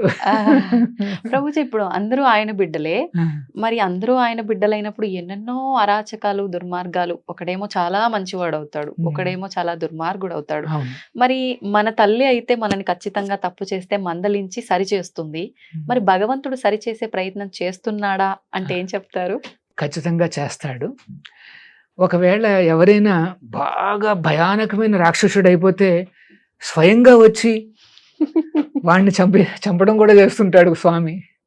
ఈ కలికాలంలో సాధ్యపడుతుందంటారా? అంటే ఈ కలికాలంలో ఒక సమస్య ఏంటంటే, పూర్వకాలంలో అయితే ఇట్లాంటి రాక్షసులను చూసాం. అంటే హిరణ్యకశిపుడు, హిరణ్యాక్షుడు అని మనం చూసాం. మరి కలియుగంలో ఒక విశేషం ఏంటంటే, ప్రతి ఒక్కళ్ళలోనూ రాక్షస గుణాలు ఉన్నాయి, దైవ గుణాలు కొద్దిగా, రాక్షస గుణాలు కూడా ఉంటాయన్నమాట. అంటే నిన్నటి వరకు బాగానే ఉన్నాడు కదరా, ఈ రోజు ఏంటి ఇంత భయానకంగా ఉన్నాడు అని అనిపిస్తుంది అప్పుడప్పుడు. అన్ని షేడ్స్ చూపిస్తారు. ఎగ్జాక్ట్లీ. సో మరి స్వామి చంపాలంటే ఇంకా అందరినీ చంపేయాలి, అట్లా కాదు. అందుకనే ఈ కలియుగంలో భగవంతుడు అవతరించిన అవతారం ఏంటంటే, నేను చెప్పినట్టు శ్రీ చైతన్య మహాప్రభు అన్నమాట. వీరిని మనం అర్థం చేసుకోవాలి. గౌర నితాయిని స్వయంగా వెస్ట్ బెంగాల్లో అవతరించారు. మీరు అనొచ్చు, మరి ఈ అవతారానికి మరి ఏమన్నా శాస్త్ర ఉక్తం ఏమన్నా ఉందా అంటే, శ్రీమద్ భాగవతం చెప్తోంది, ఎన్నో పురాణాలు చెప్తున్నాయి. ఏమని? శ్రీకృష్ణుడే ఆ భక్తుడి అవతారంలో వస్తాడు ఈ కలియుగం ప్రారంభంలో అని చెప్తుందన్నమాట. సో ఏంటది? కృష్ణవర్ణం తుషాకృష్ణం సాంగపాంగాస్త్ర పార్షదం యజ్ఞై సంకీర్తన ప్రాయ యజంతి సుమేధసహ. కలియుగంలో తెలివితేటలు ఉండే వాళ్ళందరూ కూడా ఆ దేవాది దేవుణ్ణి సంకీర్తన యజ్ఞం ద్వారా ఆరాధిస్తారు. మీరు అడిగారే ఆరాధన ఏ రకంగా చేయాలి అని, అది సంకీర్తన ద్వారా చేయాలి. అంటే సంకీర్తన అంటే ఏంటంటే, ఈ హరినామాన్ని పాడడం గాని జపం చేయడం ద్వారానే మాత్రమే మనం స్వామిని పూజించగలుగుతాం అన్నమాట. మరి ఆ రూపం ఏమిటి? ఈ సంకీర్తన స్వీకరించే ఆ భగవంతుడు రూపం ఏంటంటే, కృష్ణవర్ణం తుషాకృష్ణం సాంగపాంగాష్ట్ర పార్షదం. సాక్షాత్తు కృష్ణుడే, కానీ కృష్ణుడు కలర్ ఉండదు, బంగారు వర్ణంతో వస్తాడు. ఆయన పేరే శ్రీ చైతన్య ఆర్ గౌరంగ. మన తెలుగు వాళ్ళు మనం వినలేదు ఈ పదాన్ని. వెస్ట్ బెంగాల్లో అవతరించిన స్వామి పేరు మాట. ఆ సంప్రదాయంలో వస్తున్న వారే ఈ ప్రభుపాదుల వారు. ఈ హరే కృష్ణ మూమెంట్ అంతా కూడా ప్రారంభించింది ఆ చైతన్య మహాప్రభుల వారు. సాక్షాత్తు కృష్ణుడే ఈ హరినామాన్ని మనకి ప్రవేశపెట్టి ఎవరైతే ఈ జపం చేస్తారో, సంకీర్తన చేస్తారో, మనం ఆరాధిస్తున్న కృష్ణుడు ఎవరు అంటే శ్రీ చైతన్య మహాప్రభుల వారు అన్నమాట. మనకు తెలియకపోవచ్చు, కానీ స్వామి మన నుండి తీసుకుంటున్నాడు అన్నమాట. మీరాదేవి తన యొక్క గీతాలలో ఆ చైతన్య మహాప్రభువును ప్రార్థిస్తుందన్నమాట. కృష్ణ, నువ్వు ద్వాపరలో నల్లగా వచ్చావు, ఇప్పుడు నువ్వు సువర్ణవర్ణంలో వచ్చావని ఆమె కొని ఆడుతుందన్నమాట. సో ఈ అవతారానికి ఇంకొక పేరు ఏంటంటే చన్న అవతారం అంటారు. అంటే చన్న అంటే కనిపించడు, ఎవరికి తెలియదు, గుప్తంగా వస్తాడనమాట. గుప్తంగా ఆచార్య రూపంలో వచ్చి ఈ హరినామాన్ని ప్రవేశపెట్టి ఆయన తన ధామానికి వెళ్ళిపోతాడు అనమాట. దీన్ని చన్నావతారం అంటారు, శ్రీ చైతన్య మహాప్రభుల వారు అన్నమాట. సో ఆయన మహాప్రభుల వారు 550 సంవత్సరాల క్రితం అవతరించారు వెస్ట్ బెంగాల్లో. ఆయన అప్పట్లో ఒక మాట అంటారు, ఏమని, ఆయన ఒక ప్రిడిక్షన్ చెప్పారు. ఏమని, నా పేరు మొత్తం ప్రపంచం అంతా వ్యాప్తి చెందుతుంది అని చెప్తారన్నమాట. అప్పట్లో వారు అనుకున్నారు, భగవంతుడి నామము అన్ని చోట్ల అంటే అర్థం ఏమిటంటే మోస్ట్లీ బెంగాల్లో పరిమితం అవుతుంది అని అనుకున్నారు. ఎందుకంటే ఆ కాలంలో ట్రాన్స్పోర్ట్లు అంటూ ఏం లేవు, అందరూ నడకనే, లేదా బుల్లక్ కార్డ్స్ అంతే. కానీ ఇంకొక మాట అంటారు చైతన్య మహాప్రభుల వారు, త్వరలోనే నా సేనాపతి భక్తుడు రాబోతున్నాడు, ఆయన ఈ నామాన్ని మొత్తం ప్రపంచం అంతా వ్యాప్తి చేస్తాడని చెప్తారు. 500 years బ్యాక్ చేసిన ప్రిడిక్షన్ ని ఫుల్ఫిల్ చేస్తూ ప్రభుపాదుల వారు దిగి వస్తారు. మొత్తం నామాన్ని అంతటిని ప్రచారం చేస్తారు. చాలా అద్భుతం కదండి, నిజంగా చాలా అద్భుతం. అంటే ఆలస్యమైనప్పటికీ ఆ చెప్పింది ఖచ్చితంగా జరుగుతుంది. ఆ దేవుడు ఎప్పుడు అనుకున్నాడో ఖచ్చితంగా ఆ సమయానికి ఆచార్యులు వచ్చి మొత్తం ఈ లోపల అంటే ఆ 500 years లో ఏం జరిగిందంటే మొత్తం టెక్నాలజీ అంతా బయటకు వచ్చింది. చూసారు, అన్ని రకాల ఓడలు, విమానాలు అన్ని రావడం మొదలుపెట్టినాయి. ఆచార్యుల వారు వీటిని అన్నిటిని ఉపయోగించి ఆయన మొత్తం ఆ నామాన్ని, హరినామాన్ని మొత్తం ప్రపంచం అంతా వ్యాప్తి చేశారు. ఇంకాస్త సులభమైంది వీటన్నిటి వల్ల. అసాధ్యం అనుకున్నది సాధ్యమైపోయింది, ఎందుకంటే భగవంతుడు చేసిన అరేంజ్మెంట్స్ అన్నమాట. ఒకవేళ బుల్లక్ కార్డ్సే ఉంటే ఇప్పుడు చాలా టైం పడుతుంది, అసాధ్యం అన్నమాట ఒక రకంగా చెప్పాలి. ఒక ప్రదేశం నుంచి ఒక ప్రదేశానికి వెళ్ళటానికి పట్టే రోజులే ఎక్కువ, మనం వెళ్ళి అక్కడ చెప్పే విధానం కన్నా కూడా. అవును. తర్వాత ప్రింటింగ్ ప్రెస్లు వచ్చాయి, పుస్తకాలు ముద్రించడం మొదలు పెట్టింది. ఇంతకు ముందు ఏం చేసేవారు అంటే తాళపత్రాల్లో వాళ్ళు కాపీలు చేసుకునేవారు. ఒక పుస్తకాన్ని చూసుకుని ఇంకొక పుస్తకం మీద తాళపత్రాలు అంటే పామ్ లీవ్స్ ఉంటాయి కదా, వాటి మీద వాళ్ళు రాసుకునేవారు అన్నమాట. అలా ఒక కాపీ చేయాలంటే ఎన్నో నెలలు పట్టేది. దాన్ని ఒకరికి బహుమానంగా ఇచ్చేవారు, తర్వాత ఇంకొక కాపీ చేసేవారు. అట్లా చూడండి, వెంటనే ప్రింటింగ్ ప్రెస్లు రావడము. మరి ఇప్పటి వరకు ప్రభుపాదుల వారి పుస్తకాలు ఎన్ని ప్రచురితమే అంటే ఎన్ని రకాలుగా మేము డిస్ట్రిబ్యూట్ చేసాం, ఎంత వితరణ జరిగిందని ఆలోచిస్తే ఆ భగవద్గీత దానికి సంబంధించిన పుస్తకాలన్నీ కలిపితే ఆల్మోస్ట్ 55 కోట్లు కాపీలు మొత్తం ప్రపంచంలో అందరూ అంతమంది తీసుకున్నారు. 55 crore పుస్తకాలు. ఎంత కాలంలో ప్రభుజీ ఇదంతా? ఇది లాస్ట్ 45 years లో చేసాము ఇది. మేము సాధారణంగా ఏదైనా పుస్తకం ఇస్తే అట్లీస్ట్ ఆ ప్రింటింగ్ కాస్ట్ అని వెనక్కి తీసుకుంటాం. అంటే డబ్బులు ఇచ్చే కొనుక్కున్నారు, ఎంతో కొంత చదువుతారు.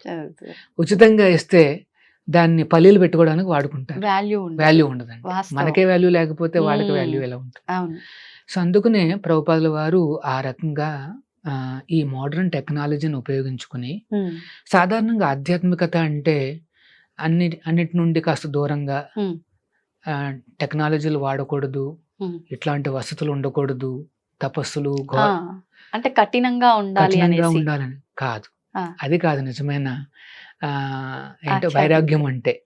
ప్రభుపాదుల వారు ఏమనేవారంటే మన వైరాగ్యం ఏమిటంటే యుక్త వైరాగ్యము అనేవారు. ఏంటి యుక్త అంటే తెలివైన వైరాగ్యం. ఏంటి తెలివి అంటే ఆ, ఈ లోకంలో కనిపించిన టెక్నాలజీస్, ఈ వసతులన్నీ కూడా మరి ఆ కృష్ణుడు ఇచ్చినవే కదా, మరి ఆయన సేవకు వాడుకోవడంలో తప్పే ఉంది. అవునవును, ఓనర్కి సంబంధించినవి ఆ ఓనర్కి వెనక్కి ఇవ్వడంలో తప్పే ఉంది. అంతే కదా. ఇప్పుడు ఇక్కడ ఈ రూమ్ లో చాలా ఉన్నాయి, అవును, ఇవి మళ్ళీ ఓనర్కే మనం ఇచ్చేసాం అనుకోండి, ఆయనకి అందులో తప్పే ఉంది. అంతే కదా. సో అందుకనే వైరాగ్యము అంటే అయ్యో ఇది నాది కాదని దూరం దూరం వెళ్ళడం కాదు, దాన్ని తీసుకుని ఓనర్కి ఇవ్వడము. ఇప్పుడు మీరన్నట్టుగా ఈ వైరాగ్యం అనేది కూడా రకరకాల సందర్భాల్లో రకరకాల పరిస్థితులను బట్టి ఉంటుంది. భక్తిలో వైరాగ్యం ద్వారా వచ్చే భక్తి కూడా ఉంటుందంటారు. నిజంగా ఇలా వైరాగ్యం ద్వారా వచ్చే భక్తి విషయానికి వస్తే ఇది శాశ్వతం అనుకోవచ్చా ప్రభుజీ? ఇది ఖచ్చితంగా శాశ్వతము. భక్తిలో వచ్చే వైరాగ్యం ఏంటంటే నేను చెప్పినట్టు భక్తుడు ఏమనుకుంటాడు అంటే ఈ ప్రపంచంలో ఉండే అన్ని రకాల టెక్నాలజీస్, వసతులు అన్నీ ఉపయోగించుకుని ఆ స్వామి నామాన్ని అన్ని చోట్ల ప్రచారం చేయాలని అనుకుంటాడు అన్నమాట. ఇప్పుడు మీరు ఎవరినైనా ప్రేమించారనుకోండి, అందరికీ ఆయన పేరు తెలియాలనుకుంటారు, ఆయన గురించి తెలియాలనుకుంటారు, అంతే మాట. భక్తి అంటే అర్థం ఏమిటంటే ఈ రకంగా స్వామికి సేవలు అందించడం. మీకేమన్నా టాలెంట్ ఉందా, ఆ టాలెంట్ ద్వారా ఆ కృష్ణుడి యొక్క గుణగణాలని ప్రచారం చేయడం. మీరు అకౌంటెంట్ కావచ్చు, ఇంజనీర్ కావచ్చు, లాయర్ కావచ్చు, ఎవరైనా కావచ్చు, సైంటిస్ట్ కావచ్చు, ఆ సైన్స్ని ఉపయోగించుకుని ఆ స్వామి లీలల్ని కానీ లేకపోతే తత్వాన్ని కానీ మనం ప్రచారం చేయగలిగితే అది యుక్త వైరాగ్యము. అంటే భక్తి అన్నా కూడా ఈ వైరాగ్యం అన్నమాట. నిజ భక్తి యోగం వైరాగ్య విద్య, నిజ భక్తి యోగా. భక్తి యోగా అంటే వైరాగ్య విద్య. మరి మేము ఏంటంటే వైరాగ్యం, మీ చేతిలో మొబైల్ ఉంది, ఒక మంచి కళ్ళజోడు పెట్టుకున్నారు, ఏంటి వైరాగ్యం అంటే? మా వైరాగ్యం ఏమిటంటే ఇవన్నీ కూడా కృష్ణుడికే, ఆయన సేవలో ఉన్నాయి. మా అంటే మిగతా వారి మీ స్వంతానికి మీరు ఉపయోగించుకోరు, స్వలాభం కోసం కానీ లేకపోతే ఇంద్రియ తృప్తి కోసం కానీ వాడేది కాదు. ఇది భగవంతుడిని సంతృప్తి పరచడానికి చేసే ఒక యజ్ఞం మాట, ఒక బృహత్ మృదంగం మాట, అన్ని చోట్ల వ్యాప్తి చెందాలి అనేది మాట. సో ఆ రకంగా మేము టెక్నాలజీ వాడతామండి. ఇప్పుడు రీసెంట్ గా మీరు చూస్తే ఈ ఏ టెక్నాలజీ వాడి చేసి నరసింహస్వామి మీద ఒక యానిమేషన్ మూవీ, అద్భుతం అద్భుతం అండి. అది హరే కృష్ణ తత్వం నుండి తీసుకోవడం జరిగింది. అది ఆ నరసింహస్వామి అనుగ్రహంతో చాలా బాగా ప్రసిద్ధమైంది. అవును, ఇది మాట నిజమైన వైరాగ్యము అంటే. మేము ఆర్టిఫిషియల్ ఇంటెలిజెన్స్ వాడాము, అవును, అన్ని చేసాము, లేటెస్ట్ టెక్నాలజీ, కానీ భగవంతుడిని కీర్తించాం, అవును, నరసింహస్వామిని ప్రాచుర్యం చేసాం. అది మాట మనం చేయాల్సింది. సో మీకు ఏమన్నా టాలెంట్ ఉంటే ఆ టాలెంట్ ను ఉపయోగించుకుని మీరు ఆ దేవుణ్ణి ఎట్లా కీర్తించాలని ఆలోచించండి. మీరు మంచి గాయకుల, చక్కగా భగవంతుడు కీర్తనలు పాడండి. యు ఆర్ గుడ్ రైటర్, ఆ కీర్తనలు రచించండి, లేకపోతే కాపీ రైటింగ్ చేయండి భగవంతుడి గురించి. మీరు అన్నారే కొంతమంది ఏమన్నా వచ్చి అక్కడ కుకింగ్ చేయగలరా? ఖచ్చితంగా. మీకు ఎవరికైనా వంట చేయడం వచ్చంటే మీరు రావచ్చు, చక్కగా స్వామికి ప్రసాదాలు అన్ని తయారు చేయొచ్చు అన్నమాట. సో చాలా ఏమంటారు, హ్యాపీ ప్రాసెస్. అవును, మనకున్న దాంట్లోనే మనం భగవంతుని చక్కగా కొలవచ్చు, ఆనందించవచ్చు అన్నమాట. ఇది ఈ ఏంటంటే కృష్ణ తత్వము అంటే, కృష్ణుడి యొక్క సేవ అంటే. ఎటువంటి ఆర్టిఫిషియల్ గా ఘోర తపస్సులు గాని, ఒంటికాల మీద నించుని చుట్టూ అగ్నిని పెట్టుకుని, యాక్చువల్గా నిజంగా దేవుణ్ణి చూడాలి అంటే అంత చేయాల్సిందే. కానీ కలియుగంలో మన పరిస్థితి చూసి ఆ భగవంతుడే మనకి అన్ని అవకాశాలు దగ్గర దాకా తీసుకొచ్చాడు అనమాట. హరినామం చేస్తే చాలు నాయనా అని మనం కన్విన్స్ చేస్తాడు. ఆ నామం చెప్పడానికి కూడా మనకి సమయం లేదు. అంటే సమయం లేదు అనే దానికన్నా తెలియకపోవడం కొంత, తెలిసిన ట్రస్ట్ చెయ్యొచ్చా చెయ్యకపోవచ్చు, చెయ్యకూడదా అనే ఒక క్వశ్చన్ మార్క్ ఒకటి, ఇవన్నీ కూడా ఉన్నాయేమో ప్రభుజీ. కరెక్ట్. అందుకనే ఈ ప్రచారం అనేది చాలా ఇంపార్టెంట్. ఇప్పుడు ఉదాహరణకి ఈ స్టూడియో ఉంది, సరే కొంతమంది వింటారు, అరే హరినామం చేయాలా అని హరే కృష్ణ కృష్ణ కృష్ణ హరే హరే, హరే రామ రామ రామ హరే హరే అని ఈ 16 పదాల హరినామాన్ని కనుక మొదలు పెడితే ఎన్నో చక్కటి మార్పులు కనిపిస్తాయి అన్నమాట తన జీవితంలో. మరి ఇంత సహాయం చేసిన ఈ స్టూడియోకి కూడా చాలా పుణ్యం వస్తుంది. అంతే. ఇక్కడ టెక్నాలజీ అంతా కూడా పవిత్రం అయిపోతుంది. అవును, అవును. ఇది భగవంతుడి యొక్క ఆ తత్వం అన్నమాట. చాలా చక్కటి విషయం అన్నమాట. మీరు అలాగే ఈ స్టూడియోను టెక్నాలజీస్ను ఉపయోగించుకుని ఈ భగవత్ తత్వాన్ని అందరికీ చేర్చాలి. అవును, అంటే మనకు మీరు అన్నట్టుగా ఎన్నెన్నో టెక్నాలజీస్ రోజు రోజుకి ఇంకా పెరుగుతూనే ఉన్నాయి, కానీ దాన్ని కరెక్ట్ వేలో ఉపయోగించట్లేదు. అవును. అవును. ఇప్పుడు చూడండి, ఆర్టిఫిషియల్ ఇంటెలిజెన్స్ వచ్చిన తర్వాత కొన్ని రకాల సైబర్ ఫ్రాడ్స్ అనేవి బాగా విపరీతంగా వచ్చేసాయి. అవును. పాపం కొంతమంది ఎల్డర్లీ పీపుల్ ఉంటారు. వాళ్ళు ఏమనుకుంటారు అంటే హెల్త్ పరంగా ఏమన్నా కాస్త ఫెసిలిటీస్ వస్తే బాగుంటుంది అనేసి వాళ్ళు చూసుకుంటారు. అవును, అవును. ఈ లోపల ఒక మెసేజ్ వస్తుంది, ఏమని, మీకు హెల్త్ పరంగా చాలా చక్కటి ఒక ఫెసిలిటీ ఉంది, క్లిక్ చేయండి అంటారు. అవును. వాళ్ళు ఏమనుకుంటారు, అయ్యో ఏదో నేర్చుకుందాం తెలుసుకుందాం అని చెప్పి వాళ్ళు క్లిక్ చేస్తే వెంటనే వాళ్ళ అకౌంట్ లో ఉన్న డబ్బులన్నీ వెళ్ళిపోతున్నాయి. సో దీన్ని ఏమంటారంటే సైబర్ ఫ్రాడ్ అంటారు. అంటే టెక్నాలజీ అనేది ఒక కత్తి లాంటిది.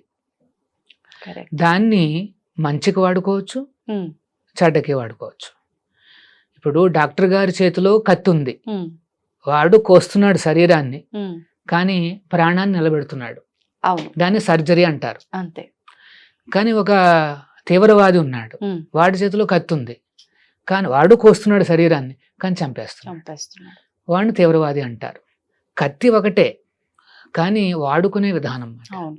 సో ఈ టెక్నాలజీస్ అంటే మాకేమీ ఏంటంటారు వ్యతిరేకత అంటే ఏం లేదు, కానీ దాన్ని ఎట్లా వాడుకోవాలి అని నేర్పిస్తున్నాం. ఎట్లా వాడుకోవాలి, దేవుడికే సంతృప్తి కలిగించే విధంగా వాడుకోవాలి. అంతే. దానికి నిదర్శనమే మొన్న వచ్చిన మూవీ లక్ష్మీ మూవీ. తర్వాత ఇప్పుడు మీ చేతిలో మొబైల్ ఉంది, మీరు చక్కగా ఏదన్నా హరే కృష్ణ ఈ గోల్డెన్ టెంపుల్ ఉంది, ఆ ఛానల్ కాస్త ఓపెన్ చేయండి, దేవుడి దర్శనం లైవ్ ఉంటుంది, లైవ్ దర్శనం చేసుకోండి. లేకపోతే ఇంకా ఎన్నో ప్రసిద్ధమైన క్షేత్రాలు ఉంటాయి, వాటి దర్శనం చేసుకోవచ్చు. కొన్ని లెక్చర్స్ వినొచ్చు, ప్రయాణిస్తున్నప్పుడు సమయం ఉంటుంది. భగవద్గీత లెక్చర్ పెట్టుకున్నారనుకోండి, గోల్డెన్ టెంపుల్ గానీ ఏదన్నా అట్లాగా పెట్టుకున్నారనుకోండి, 1 hour మీ ప్రయాణం చక్కగా ఇది వింటున్నారు, మీ డ్రైవింగ్ నడుస్తుంది, కొద్దిగా ఏదో అర్థమవుతుంది.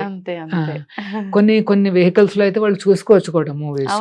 ఇట్లాంటి మూవీస్ పెట్టుకోండి, నరసింహ గానీ లేదా కృష్ణుడు గానీ ఇట్లాంటి మూవీస్ పెట్టుకోండి. అంటే టెక్నాలజీ మీరు వాడుకుంటూ మీ మంచికి వాడుకోండి. ఏంటి మీ మంచి, ఏదైతే భగవంతుడి కోసం మీరు చేస్తారో అదే చాలా మంచి మాట. మనతో పాటు నిజంగా వచ్చేది ఏంటంటే చివరికి మన స్వామికి చేసిన సేవలు మాత్రమే, ఇంకేది రాదు మనతో.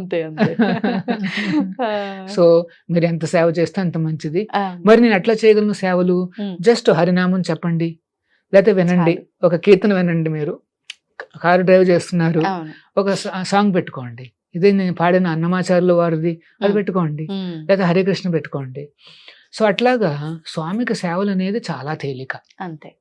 హరినామం చెప్పడము లేదా కొన్ని లెక్చర్స్ వినడము అట్లా చేసుకుంటూ ఉంటే ఖచ్చితంగా మీరు మీ జీవితంలో పైకి వస్తారు, చివరికి భగవంతుడి దగ్గరికి చేరుకుంటారు. ఏంటి అసలు అంటే మనిషి యొక్క పర్పస్ ఏంటి అని అంటే ఏంటి అనేది మనకు ఈ దారిలో వెళ్తే ఆటోమేటిక్ గా మనం ఏం ప్రయాసలు పడకుండానే అంతిమానికి చేరుకోవచ్చు, కరెక్ట్ మార్గంలో. అంతే కదా ప్రభుజీ? అంతే. అంటే మీరు చేస్తున్న కార్యక్రమాలు, మీ కర్తవ్యాలు మీరు చేస్తూ ఉండాలి. చేస్తూ ఉంటూ స్వామిని తలుచుకోవాలి. ప్రతిరోజు దేవుని తలుచుకోండి. ఆ తలుచుకునే మార్గం ఏమిటంటే ఈ హరే కృష్ణ మహామంత్రం. నామాన్ని చెప్తే చాలు, ఆ స్వామి సాంగత్యం మనకు లభించినట్టే. సో ఆ రకంగా తస్మా సర్వేషు కాలేషు మామనుస్మర యుద్ధచ అన్నాడు కృష్ణుడు. అర్జున నువ్వు యుద్ధం చెయ్యి అన్నాడు, కానీ నన్ను తలుచుకుంటూ అన్నాడు. అంతే తేడా. అంతే. భగవద్గీత ముందు కూడా యుద్ధం చేస్తున్నాడు అర్జునుడు, ఎలాగూ చేస్తావు నామస్మరణతో చేయి. సో మీరు ఐటీ ఇంజనీర్ అనుకోండి, టైపింగ్ చేస్తున్నారు, కాస్త రొటీన్ వర్క్, అంతే, హరే కృష్ణ అనుకుంటూ చేసుకోండి. వంట చేస్తున్నారు, హరే కృష్ణ చేసుకోండి. అట్లాగా ఎక్కడ మనకు వీలైతే అక్కడ స్వామి నామాన్ని తలుచుకుంటే మనం ఆ భగవత్ సాంగత్యం వల్ల చాలా ఎనర్జెటిక్గా ఉంటాం, చాలా ఆనందంగా ఉంటాము.